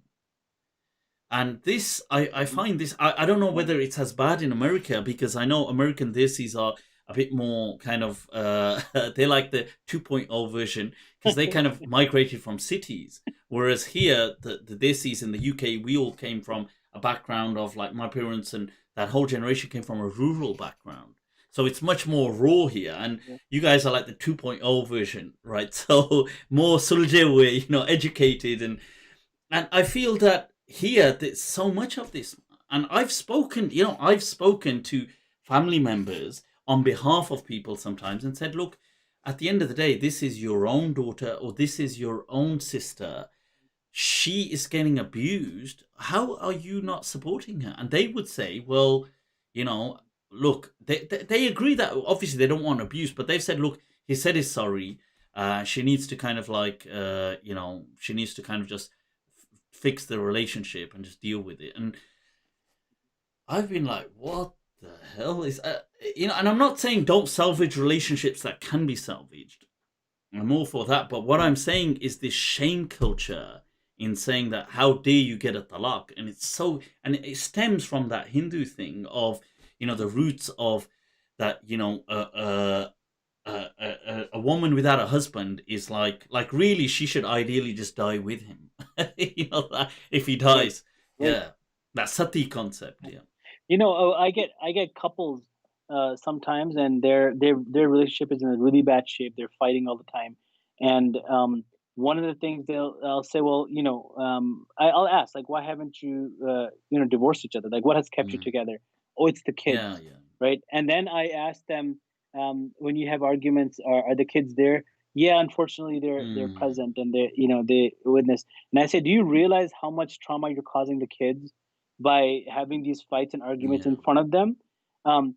These kids might be better off with you two not even Yeah. be like close to each other, and being That's separated the and divorced. flip side of the coin that we were just talking about, where I'm just saying there's one side where the women are being shamed and forced into relationships, and this is the flip side now, isn't it? That where you have couples hate each other, absolute toxicity, a toxic relationship, tension. And why are you together? Just, well, for the sake of the kids. And studies show, like what you're saying, Doc, that it's actually healthier for them, isn't it, to be apart, and the kids actually grow up healthier because they see people are just normal. Okay, they're separated. But yeah, I mean, I spoke to somebody once who said, well, the reason he wasn't splitting was because the house was too valuable. Yeah. I get those. He said, I you get know those. how much I paid to get this house? It was like that's we're not letting that go to waste. So we're just gonna stick together. I was like, what? Yeah, I have there's a couple that I worked with recently, and I asked the husband this question alone, and I do one-on-one sessions, and he said, I calculated it out, and it would basically make me homeless if I got divorced, because I'd have to lose the house, and I'd have to give alimony and child, and I was like, man, that's just a bad way of like living, like can you imagine, like, you wanted to be with some woman because you don't want to, like, be homeless, and this is like your only way to like survive. That reminds me of We're in bad shape, reminds me fellas. of the joke that why get married? Just pick a girl that you hate and buy her a house. That's a joke, people. It's a joke I read. Relax, relax. So yeah, I mean, so what are some common couple issues that come to you?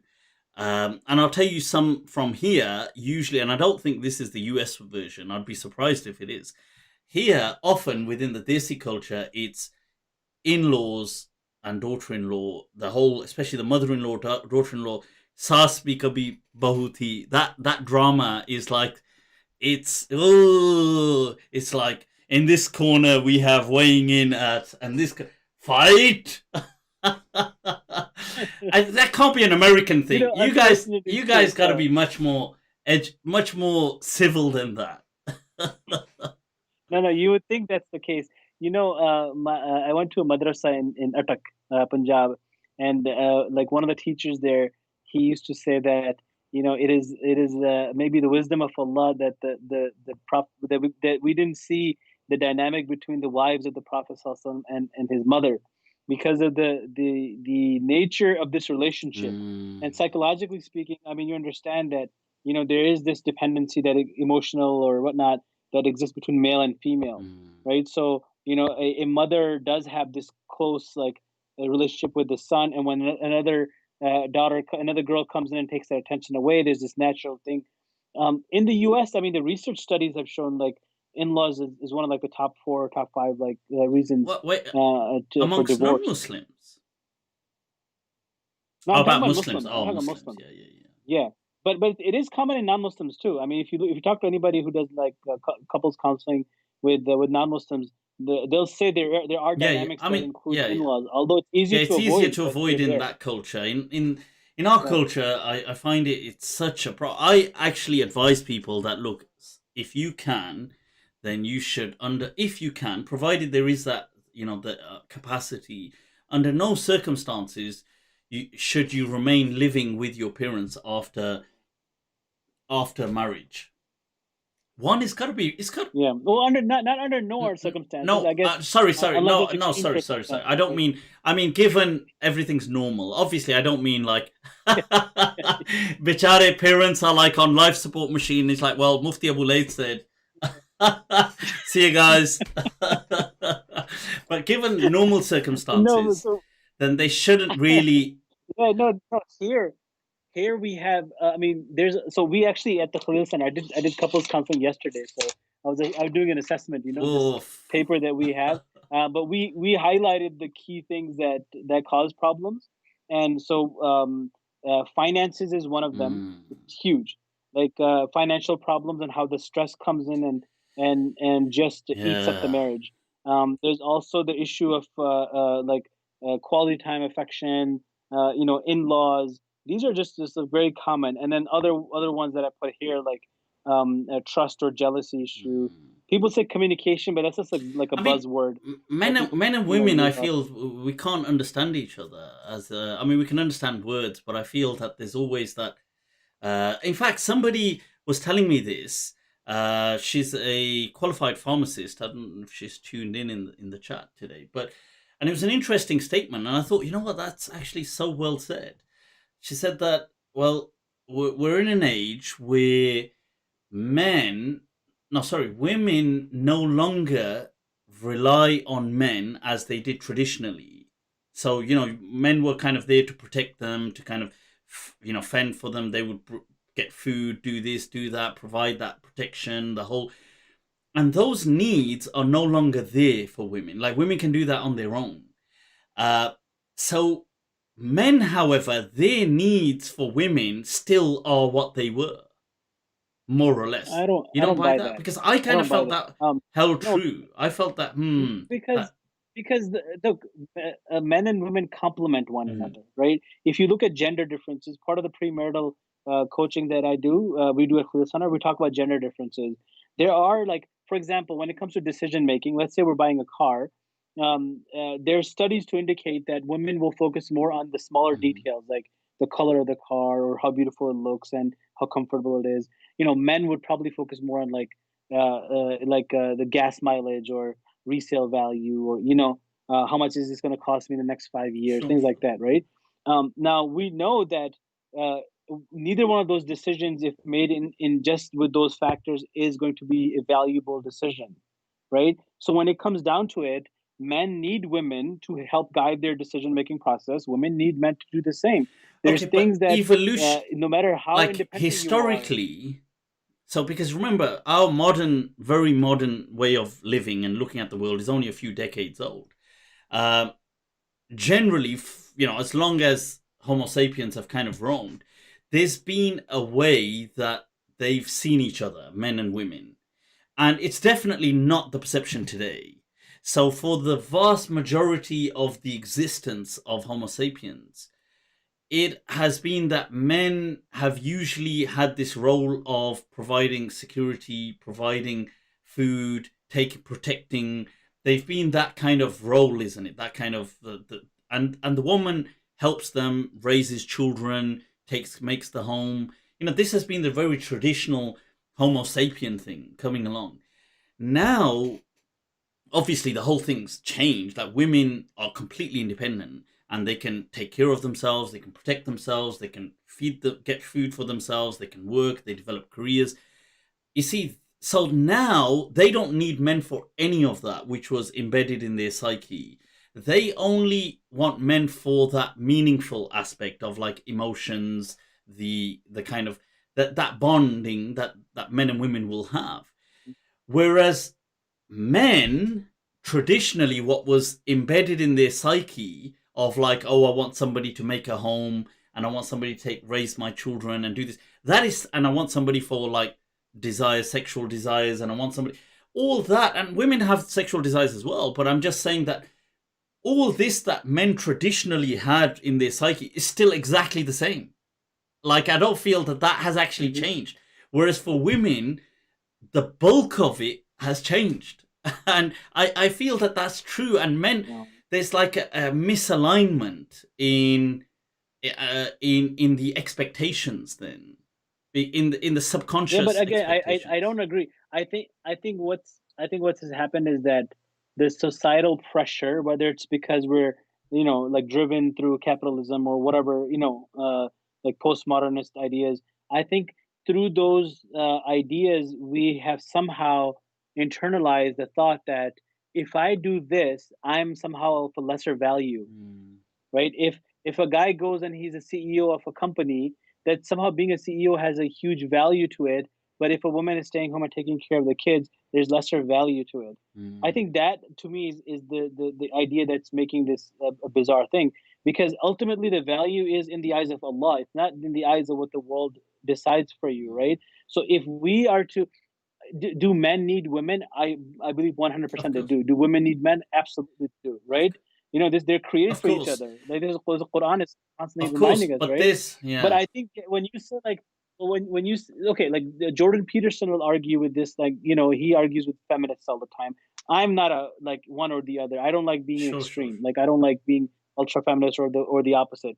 But he'll say that why is it that even in modern countries like in the like I think Netherlands or Sweden or somewhere, like females are still not taking up the STEM job. kind of, they don't kind of gravitate towards the STEM. Yeah, they don't go into that. It's not because it's because somehow we think that those jobs have more value, and because men tend to be more attracted to that somehow men have more No, value. this thing I think I that's would the 100% agree with you that there are. I do agree that apart from biological differences, there are psychological differences. The way we are driven as people, as entities. I feel that men and women, by and large, for the most part, not always, there's an overlap, but for the most part, there are differences in their kind of what they're drawn towards. I definitely agree with you. And it's not, like there's this view that a man and a woman is, it's absolutely, it's a very behavioristic kind of Watson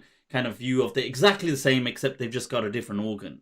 And that I don't accept that at all, personally. But I do, about the society in which we find ourselves today, I agree with you that yes, society seems to be a very consumeristic, capitalistic kind of society which places value on money. And if you're a homemaker, you're not earning money, so you're not seen as a necessarily a valuable asset to the market. So you're not seen as somebody that's of high value. So whereas if you were a CEO, people say this person, obviously you bring something to the market, so you are valued. But there is that, I 100% agree with that. But I do feel as well that coming back to the needs, that there are subconscious needs that maybe we don't even know what we need, but we just, yes, men and women, they need each other. That's unquestionable. But what do they think they need them for?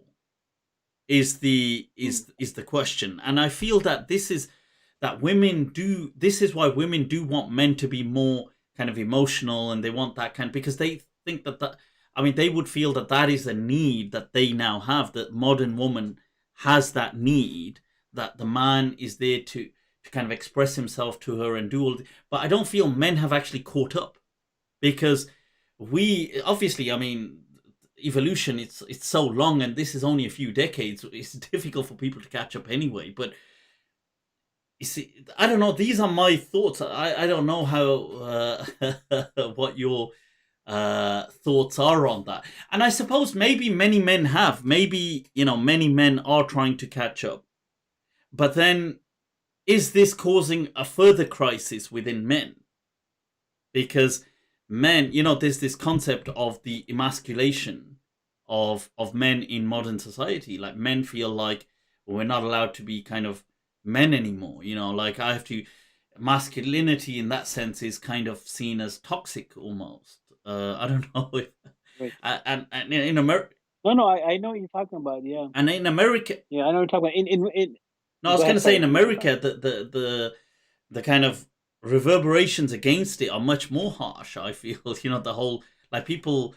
There's a lot more. Like, I feel the whole clamping down on on certain men's um personas and the way they are to be is much more in America than it even is in the UK and things like that. Because from what social media, when I see things, there's a lot more of a kind of, people lash out more. I feel in places like America, they're much more outspoken and they condemn things, all this, toxic masculinity and men shouldn't be. I don't know. What are your thoughts on all of this, on this toxic masculinity thing? So again, just to clarify, I don't believe in anything in Mm, extreme, right? So I do think that there is a bit of that going on, but I do think the reaction is also a lot worse. In one of those, how sometimes at night you can't sleep and you start going through down the YouTube rabbit holes. and a I couple ended of up hours later, watching. you're an expert on something, which is completely like useless. Exactly. Well, one night I spent 3 hours watching flat Earth videos. I don't know what was into me, but by morning I was like 10% convinced. Actually, just 10% though. But in one of those nights, I was watching a video called the Red Pill. I don't know if you've seen it. It's a video. There was a female who was very a feminist, and then she ended up talking to the other side, and then she changed her viewpoints and whatnot. But um, what I was trying to say, I think there is a reaction to these things, and I think people react in that way. And this is why, look, when you say like people are emasculated, I gave the example of the Rasul Sallallahu Alaihi Wasallam, right?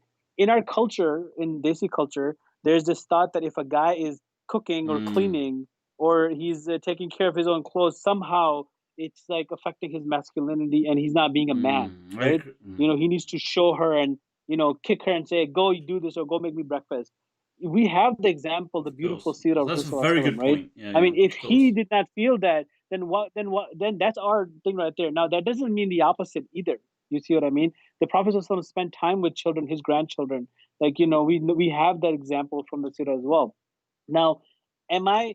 I know for a fact that my wife is better at taking care of my kids than I am, right? And so I actually like sometimes when we're talking and there's like stuff to do, she'll say, kids, can you help with kids with the homework? And I'll say, okay, how about make a deal? I'll go wash the dishes and you take care of the kids and help them with the homework because for me it's really hard to do that. I can wash dishes, Mm, right? Like I'll do it. Now, again, if somebody from Desi culture is watching, they're like, "Oh my God, why are you washing dishes?" But then in Desi culture, no one's going to be sitting and doing homework with their kids mm. either.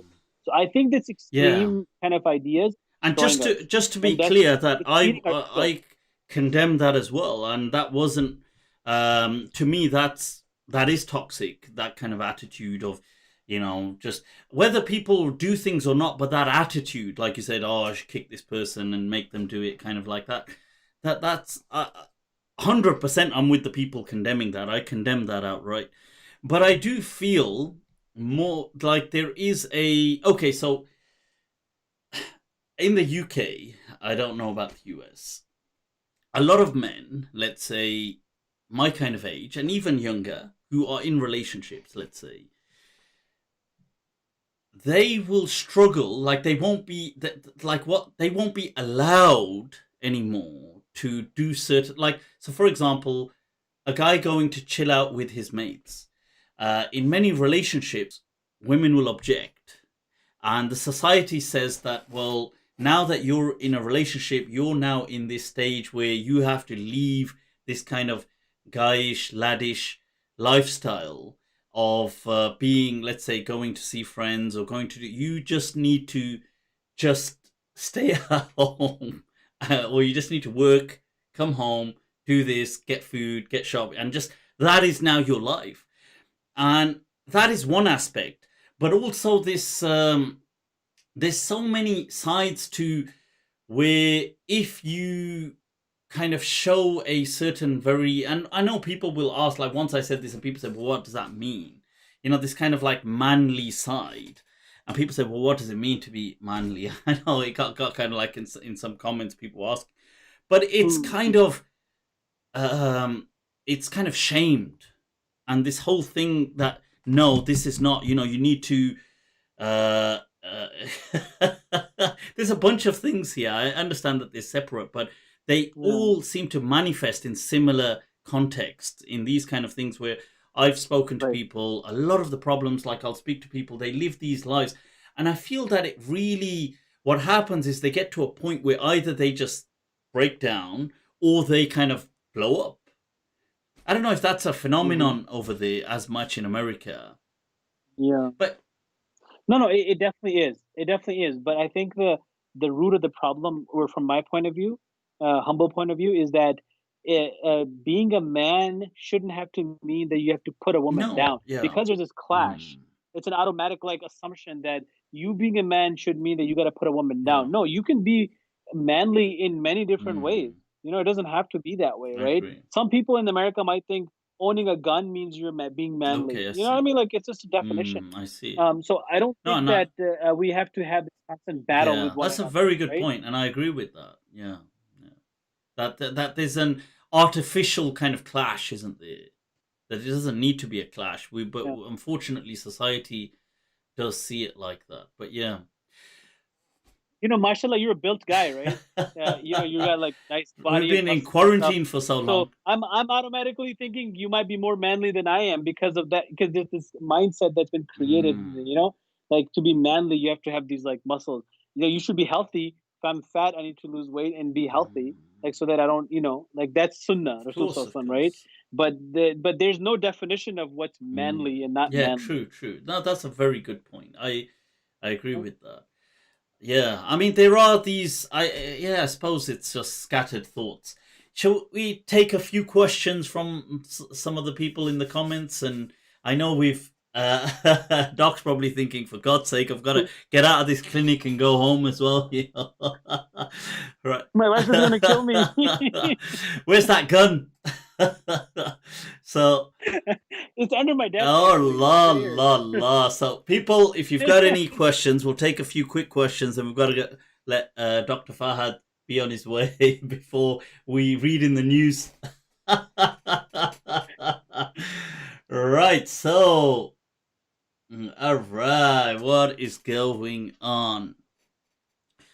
I think money is one of the things that stresses men most. Do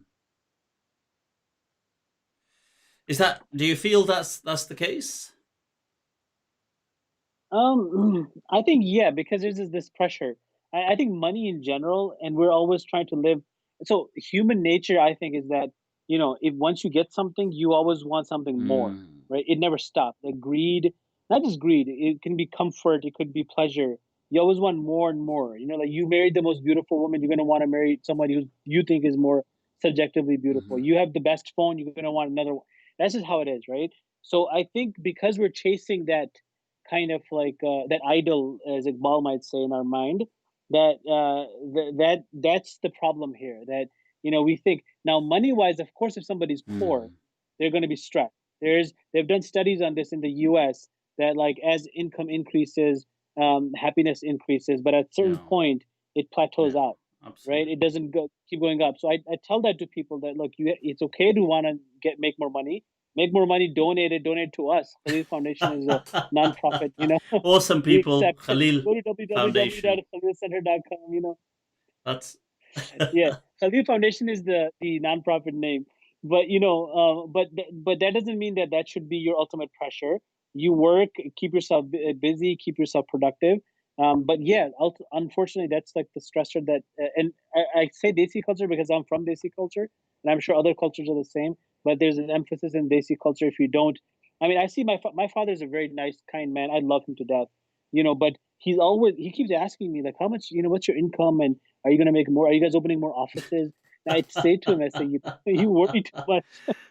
It's okay. I say, are you not comfortable? They live with me, by the way. I'm like, are you comfortable? Yes, I'm comfortable. Okay, then let's end the conversation right here. Let's not worry about how much money. Right. Somebody's asked that is one of the where did the question just go? But it was that is one of the big factors, the issue of the bedroom. Ah, you nutty, nutty. Oh, intimacy. Intimacy, is Yeah. that one of the big factors? Naughty, naughty, yeah. Dirty mind. It is. It's one of the things we ask in here too, right? Intimacy and sexual relations, how satisfied you are. It actually is, and it plays a huge role. Unfortunately, one of the things, and we talked about men and women and their needs earlier, men tend to have a higher need somehow, and women use that a lot of times in marriage to like, you know, I had a couple recently, and they were a bit older couple, and she said, he's not going to touch me, not until he learned to respect me and whatnot. And I say, okay, look, I understand where you're coming from, but you have to also understand that there's a certain need. Just like he can't say that I'm not Yeah, going to give you just food or carry on. Just shelter pouring water in because the you're not cup. respecting me. Got you there. Carry Yeah, on. yeah, it's fine. So, I will say that it's a very important factor. I think that most couples should have that as one of the primary things that they need to work on, a healthy intimacy. We know the Sunnah of Rasulullah definitely is there. The model is there for us to follow. So there's no reason why we can't adhere to that model. And we know naturally that when two people are intimate with one another, it naturally gives them comfort and releases endorphins and helps people love more each other more or be more comfortable. So I've had couples where if they're constantly arguing and I tell them like my I'm prescribing you, you're going to go back and you're going to become intimate with each other. You're going to try to work on it every single night because they haven't been intimate for 2 3 months, and they come back and they're doing a lot better, and they're that already is taking away a lot of the tension.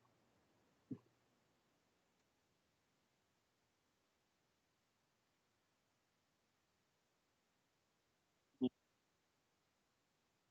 no, it's okay. I was telling them that one of the prescriptions that I one of the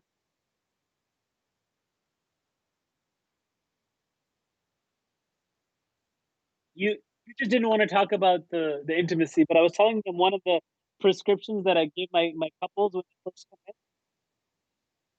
You know, when the couples first come in, I tell them that I ask them how often are you intimate, and if they say like more than say like once or twice a week, or maybe even after every other week, I say I'm prescribing you. You're gonna go home and you're gonna work every night on becoming intimate with one another, and that in itself, this is takes away some of the tension.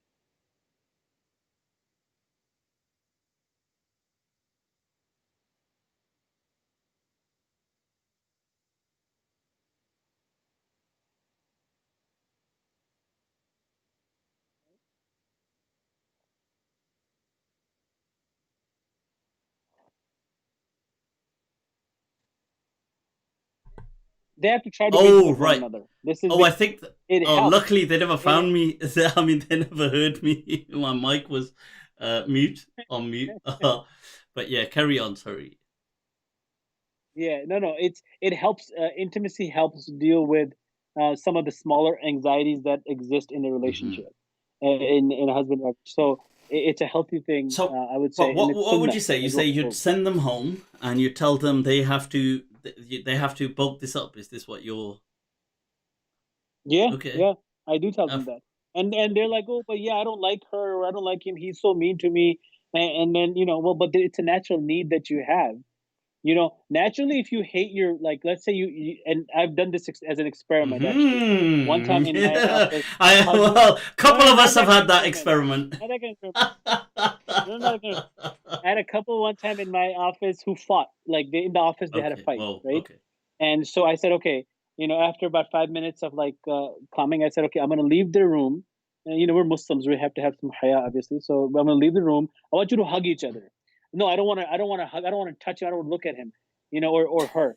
I said, I know, but I just And want you. she's got him in a I just want to chokehold. prove to you. I just want to prove to you how this is gonna be, how effective this can Mm. be. So even if you don't like it, just give a warm hug to your spouse for about like 1 minute, and then after a minute, I'll knock and I'll come inside, right? So I left. I came back inside. You can see that they already start feeling better, because the first 10 seconds are like, oh, I hate this person. Why am I even? But it's like there's this natural muhabba that Allah Subhanahu wa Taala has created. It's naturally there. You just have to like Yani like I said, jaduk jaduk the ki verb of jappi. One of those as जादू की चलती. You're like, you come back and he's hugging the wrong person, and you're like, huh? No, I said hug your wife. He's like, ah, is that what you? Dirty mind, dirty mind. Naughty, no. So that's the oh yeah, it is. These things are problems naturally, as you can imagine. You know, somebody had asked me this question on one of my Monday nights. I'll put it to you, Doc, since you're dealing with this as a day-to-day practitioner. They said, well, how do we know that my... So this woman was about to get married, and she's saying, well, I want... How do I know his department down there is all functioning? So, because she had experience with one husband who was impotent, and it was an arranged marriage, so she didn't obviously know. But then now she's divorced from there, but she's thinking, well, how do I know? And if I ask him, what if he just lies? So right, what should she do? So now, there were a the couple of answer is things that I could think the of, but answer I is don't that think you they're don't- going to go down very well with people. the answer is that you don't know, and maybe he doesn't know either. He doesn't. Wait, right? he doesn't know he's impotent. I think that. I mean, it's possible, right? Like, it's very much possible that somebody might not be aware of their own sexual problems, right? Because let's say they weren't sexually active, like assuming come on, he must... that they've been good. I mean, I'm sure if he's got an imagination. I'm sure he wakes up in the morning and he thinks, well, oh. No, I'm just saying, right? Like, but it's more than just like having a natural erection. You know, I don't. Man, we're live on Facebook. We got to be careful here, right? But having a natural erection, there's nothing wrong. That's normal biological. But ultimately, the question is, how much do you have to share with your spouse, right? As far as like problems, I think at Khalil Centre we had a training on this one time, and I believe the consensus among the majority of the scholars was that if something affects your ability to have kids, that you should. Now, I know that I always tell my couples, premarital couples, that when was the last time you had your physical done? When was the last time you got your blood test done? Make sure you do that before you get married. If there's anything that you know that can possibly affect your ability to have children, that includes obviously being intimate too, then you need to let your wife or your spouse know that, right? You don't have to tell her about your past experiences and sins that you committed. Like, that should not be a requirement. Requirement. Right? In fact, they shouldn't do that. I would say don't ever do something like that. Yeah.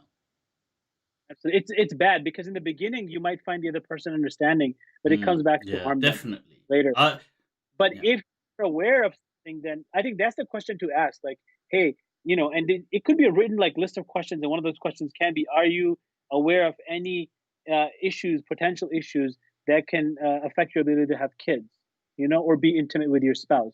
That's a serious question that a person should ask the other person. I suppose the one about to have kids, like people, I suppose by extension it's linked, isn't it, to impotency? Because if you're impotent, well, yeah, because if it's just infertility, people probably wouldn't know. They probably would think, well, if they haven't had kids, then they probably would think, well, I don't think so. So, but I suppose with... Plus, you also have to, also keep in mind though that unfortunately, because of pornography and other influences, psychological our idea of intimacy, it's been ruined. It's been destroyed, right? So we have a certain notion of what intimacy is, right? Especially on the men's side, I can say that, like, I've seen a lot of men. They'll complain. My wife isn't disappointing, man. Disappointing. Yeah. Unfortunately, right? And it could go the other way too. So the idea is that in that question, when you're asking the ability to have kids, at least the basic requirements are going to be met. That's the... You see, that is so true, because I don't know, but in the West, I think because people are a bit more liberal. I mean, not a bit more. They're liberated, and they're familiar with sex and the whole thing. And even though more men than women are drawn to things like pornography, but still, women are very familiar with the whole concept, and they're familiar with these kind of things, and sometimes very, they're spoken about them as well, outspoken about them. But in some countries, like I remember, speaking with someone about a case in Pakistan, this was, So over there, the women, incredibly less so familiar with things like this whole sexual side, and they're not experienced sexually, and they don't, the whole thing's obviously you're very familiar with it. Whereas the guys would maybe so immersed in pornography. So there was this particular case where the guy, when he got married, he just he's just like unleashed like a beast. But it's not just that the expectation of I want this, I want this, I want to do this, I want the whole thing was it. Like the girl was, I mean, she was psychologically, I mean, kind of like really damaged by the whole experience. And that relationship obviously broke down and she left. And but this was a result of where you've got obviously the guys, or a lot of the men, they're drowning in that kind of stuff, these fantasies. And obviously there's nothing on the other side like that. And there's no, obviously it's not going to work, is it? Because you've got one guy thinking, oh, I'm going to go and this is going to be, my wedding night's going to be basically I'm starring in a porn movie. I've basically become a porn star. And it's, and so you can imagine how that's going to go terribly wrong. But yeah. I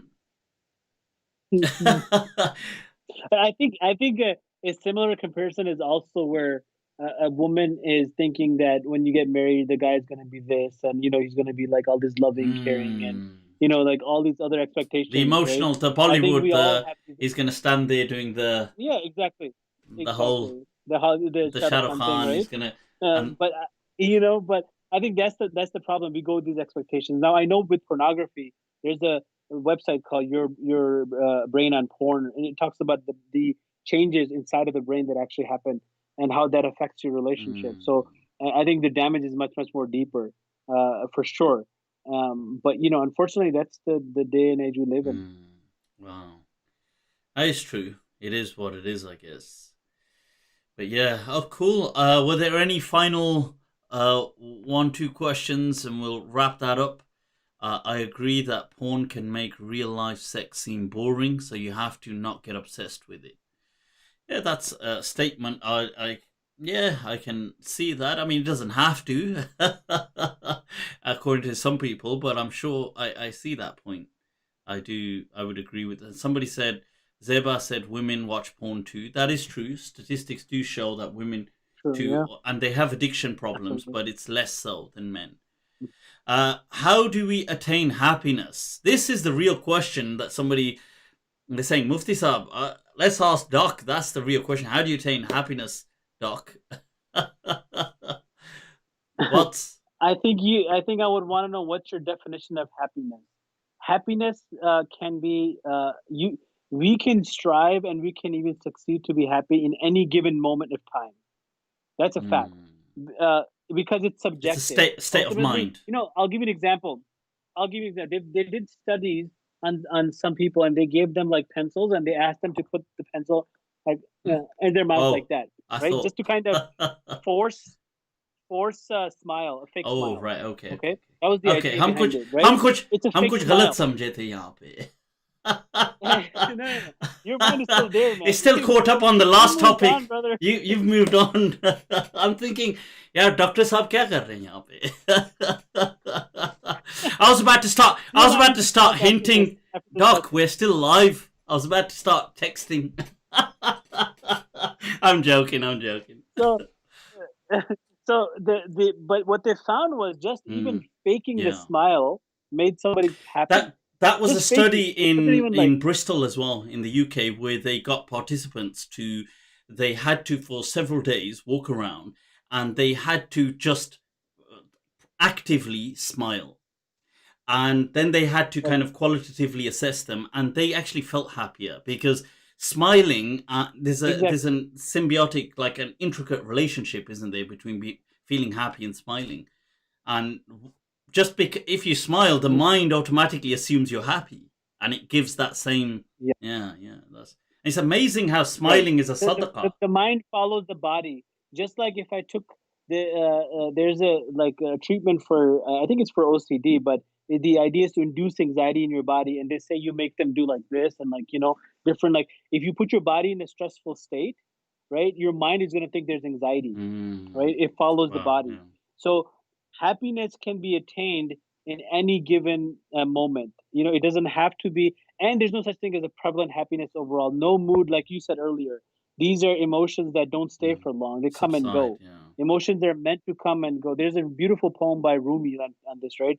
Talks about like this house, this body is like a guest house, and every emotion comes for a purpose, and even if it's a sorrow to clean your house out, if it's the dirt, let it, invite it all in, he says, because it may have been sent from beyond. So it come and go. It doesn't have to be permanent. It will never be permanent, and so embrace it. But find the smaller things to be happy about. There's an exercise that I've been doing with my kids lately too, and it's very good exercise. Is like identify 3 things from your day that you're grateful for, that you were happy about, right? It doesn't have to be something amazing or drastic. I mean, being on live with Mufti Abu Layth is going to be my one thing from today, Wow. right? But Ah, that's my that Jio will brighten my day. Jio Jio खुश कर दिया आपने यार.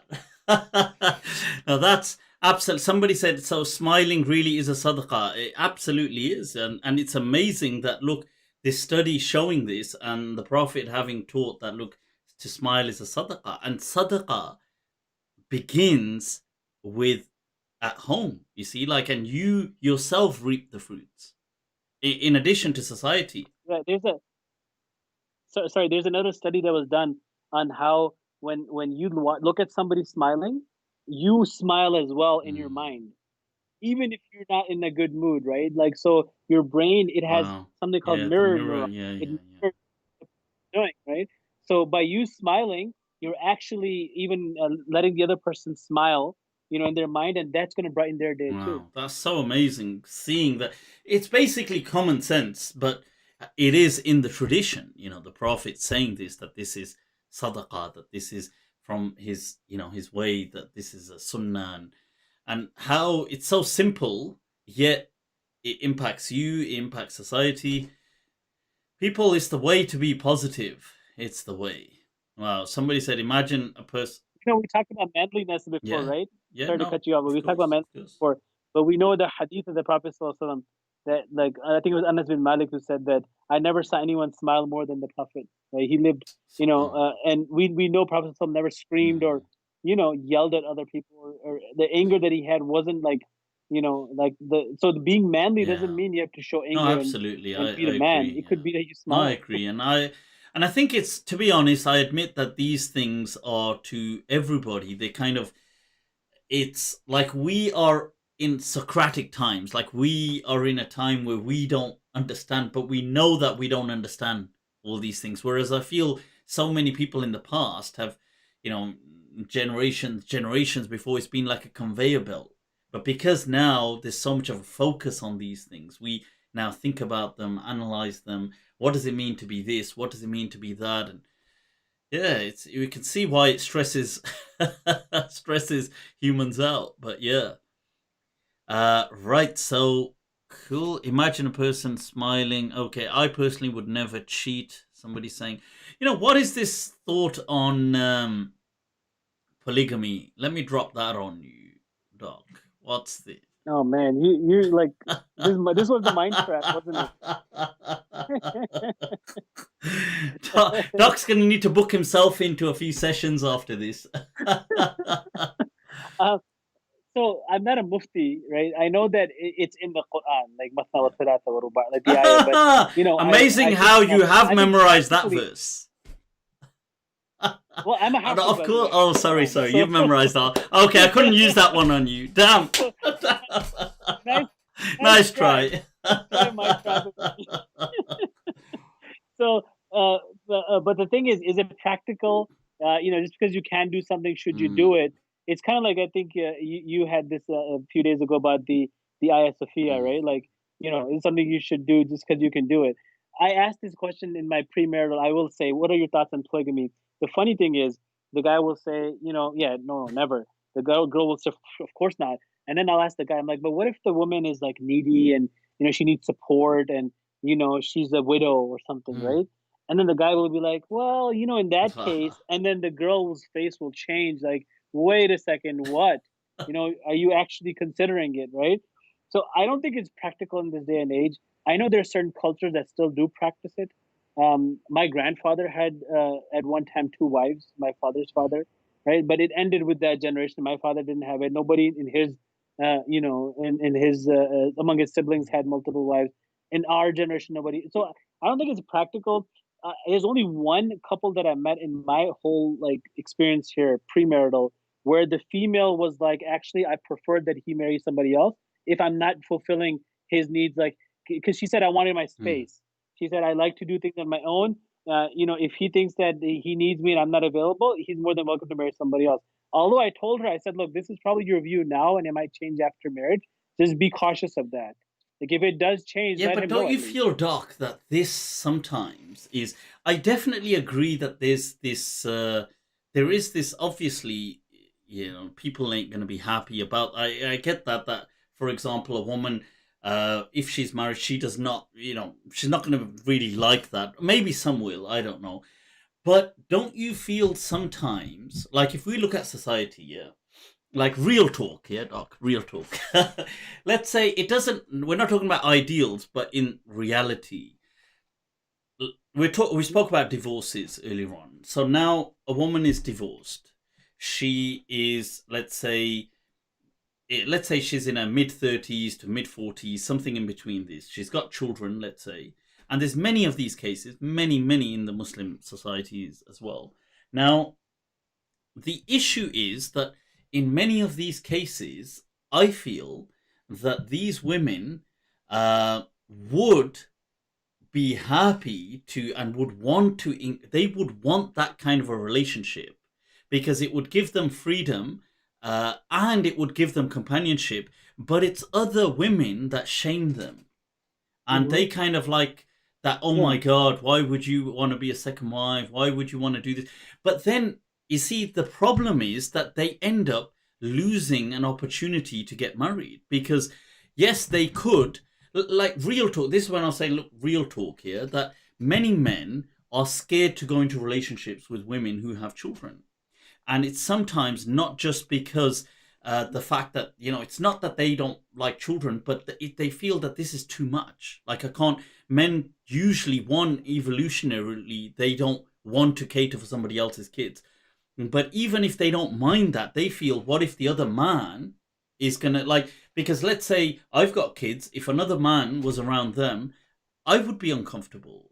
Now they feel that I don't want to. This is not what I want. Like, what the hell am I buying into? Like, I could just go to a woman who has no kids and is even younger, let's say, and more appealing to them. Mm-hmm. So, because usually men of a similar age, like let's say a woman is in her mid 30s or mid 40s, and a man who's in his mid 30s, mid 40s, the men are usually very stable by that time. They've got their properties and they've got things, and now, if a woman is in this situation where she's got children and she's got this, it's not easy for her equally to find a very parallel relationship. Like real talk, I know ideally they should be, but society just doesn't work that way. Yeah. And then there are these opportunities, let's say within Muslim cultures, but then these are equally shamed by women. This is what I Right. feel, that it's actually women that shame them. So that's what I'm saying when I say that it's not practical, right? Like, I mean, But Islamically, but it's what should they okay. do Might then? even be a need. Because these What should women, who do? who don't have relationships, then. I mean, I think that these women, like, just like there's outspoken women on women's rights. I mean, Yeah. I think this should also maybe part of the women's. I mean, I don't know. Again, I don't know a lot of people here in the U.S. who are. I know there are people who are in this situation, and I'm sure that. And would they accept, a husband who's already married to another woman? Maybe they would. But I think that they need to do some, some social justice, Because whatever, I don't know the movement American or something. example. I don't know in America, but Yeah. I would assume it's not that difficult or different, because it's not that different even amongst. It is slightly different amongst the, let's say, the non-Muslim culture here, but it's still similar. There's huge similarities, but one, they are not like so. because they're kind of very tolerant about, there isn't this pressure of, for example, the other parents, the other fathers, the other, whereas with Muslim communities there's a lot more, it's close knit, they're larger families as well, so it's a lot more children. It's not like usually just one child or two. There's usually maybe about four children, three, four, five, and the other fathers, and it's not just fathers here, it's uncles, everything, brothers, and it's like there's a lot. It's a close knit community.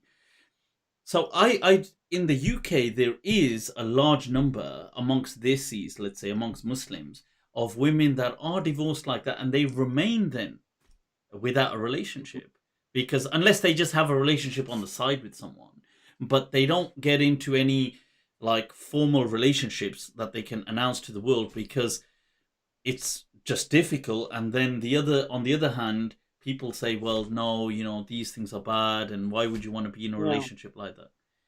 So I mean, agree. what is the solution? Yeah. It's hard. I don't have an answer to that, to be honest with you. But I'm going to say that if the same woman, if you go back in time and when she was married to the person and she was happily married, she probably would not want another woman to enter that relationship either. So I think ultimately it comes down to, again, the practicality if it doesn't really exist. Like you can't, and even for men, by the way, right? In this day and age, I don't know, I mean, how much money you make, but I can certainly, I don't, it's not, the it's not Lord, easy the to Lord afford is to have, merciful. it's not easy to afford two families and to raise two But two you're set of forgetting. You households, see, right, you're for a man. forgetting that these women, or in these cases, are actually independent as well. Because we're Well, I mean, forgetting you're that in this assuming something. That society. might not be the case all the time, right? Oh, If oh, we're not okay, assuming not that, fully, but to some extent, I'm assuming in these societies, people have a level of independence. I didn't understand that. Oh, you didn't understand that? Sorry, that's the MI5 just tapping into my phone there.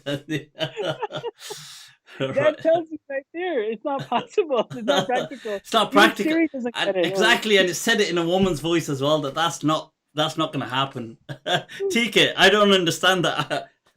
मान गए हमें क्षमा कीजिए you know what, it's been awesome. Perfectly timed. It's been awesome, Doc, chatting with you tonight. Doc, if people want to reach out to you, what should they do? How can they reach out? How can they get involved in the Khalil Centre? Talk to us, and Americans who might want to actually visit you for some counseling, what should they do? Talk to us. Fortunately, my schedule is overbooked, so I don't have the time. But yeah, if you need that's help, not a the nice Center, thing to say to the viewers that are watching. Come on, Doc. One, you tell them that at the time of marriage that this is a commercial transaction and you better be ready for divorce. And do you want another wife? What if? Yeah, but what if she's really pretty though?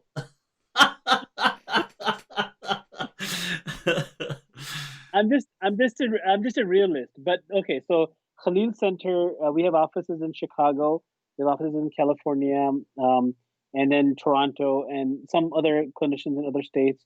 We do obviously online counseling. We have a policy you're that we involved accept in anyone. you're involved in founding the center. No. The founder is right, Human okay. Shawarzi, Right, okay, and sorry. Maulana Bilal, who's the president of our board. I joined a little bit later. Sure. Okay, sorry. But I'm the deputy director, and we have a policy that we don't turn people away if they can't afford it. So we have financial assistance program. We have a very strict procedure where we use, some of the zakat that people have donated to us, even sadaqah, to help people. So, don't be shy that you don't have the insurance or the money.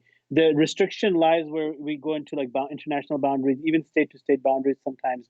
With COVID, it's a little bit easier in the US, but certainly like for somebody from UK wanting to get services from somebody from US, it puts our license on the line and jeopardizes it. So it's very risky to do. But we certainly can find somebody maybe in the UK. There are people that I know that might be able to help. So, reach out to me. KhalilCenter.com is the website. My email address is on there. Inshallah, I'll do whatever I can. And you're on Instagram, ain't you? Yeah, so Instagram, Fahad Khan Saidi, or Facebook, it's a Fahad Khan Saidi. If you search for me, you'll find it. If you have any questions, I'll glad to help. To take on like cases and help people right now, it's not a good time, but inshallah, I'll do whatever I can. Epic, epic. One last thing, we'll call this a wrap, is are there any books you recommend on relationship dynamics to gain a better understanding? And I thought that's a very awesome question because of... That is a good question. Yeah. Yeah. I mean, there are some books from different perspectives. Although, like I said, I don't agree like completely with some of these theories. But there's some good books. There's one called like Act with Love. There's a fun book called Men Are From Mars, Women From Yeah, Venus. yeah. It gives you Because I like thought that was amazing, and they've got a subsequent one, Why Men Lie and Why Women Cry. It's a follow-on right. from that. I Right. found it very, There's one by very enjoyable. there's one by John Gottman too. The Principles of Healthy Marriages. I think it's like the Seven Principles of Healthy Marriage, something like that. Gottman has done a lot of work in this as well. But yeah, I think those can help. But again, it in the West, the state of marriage and mental health, it's declining. Do these things actually work? Do these the ideas that talk about? It all comes down to if we can be good Muslims. To be honest with you, that and I sound like a Tablighi Jamaat guy here, but You like do. that's the reality. I'm about to get up You and know, give my intention. that's the reality. If we can internalize the principles of the Quran and Sunnah, like really like drill on upon ourselves when it comes to relationships and living a healthy life, we don't need any of this stuff. You don't need me as a psychologist. Like I would be jobless, and I'll be glad. I'll be happy. Yeah, and I feel that it ties into that thing of meaning, what you find meaning in life, isn't it? But people, right, it's been an absolute pleasure having Dr. Fahad Khan. I present to you the man, the myth, people. Doc, the legend, right? The therapist out there that is making things happen. Reach out to him. Take very good care of yourselves, folks. I'm going to put up my final page, the like page, and if you haven't already subscribed, then God damn you, that's all I can say. Then all I can say is if you do go to Doc, reject him. And I want to give a big shout out as well to all the Patreon supporters. You're doing it, people. You're doing it. I've launched my Patreon just this week. I will have my Hall of Fame kind of page up coming up on the subsequent shows. Till then, take very good care of yourselves. Salamullahi alaikum wa rahmatullahi ta'ala wa barakatuh.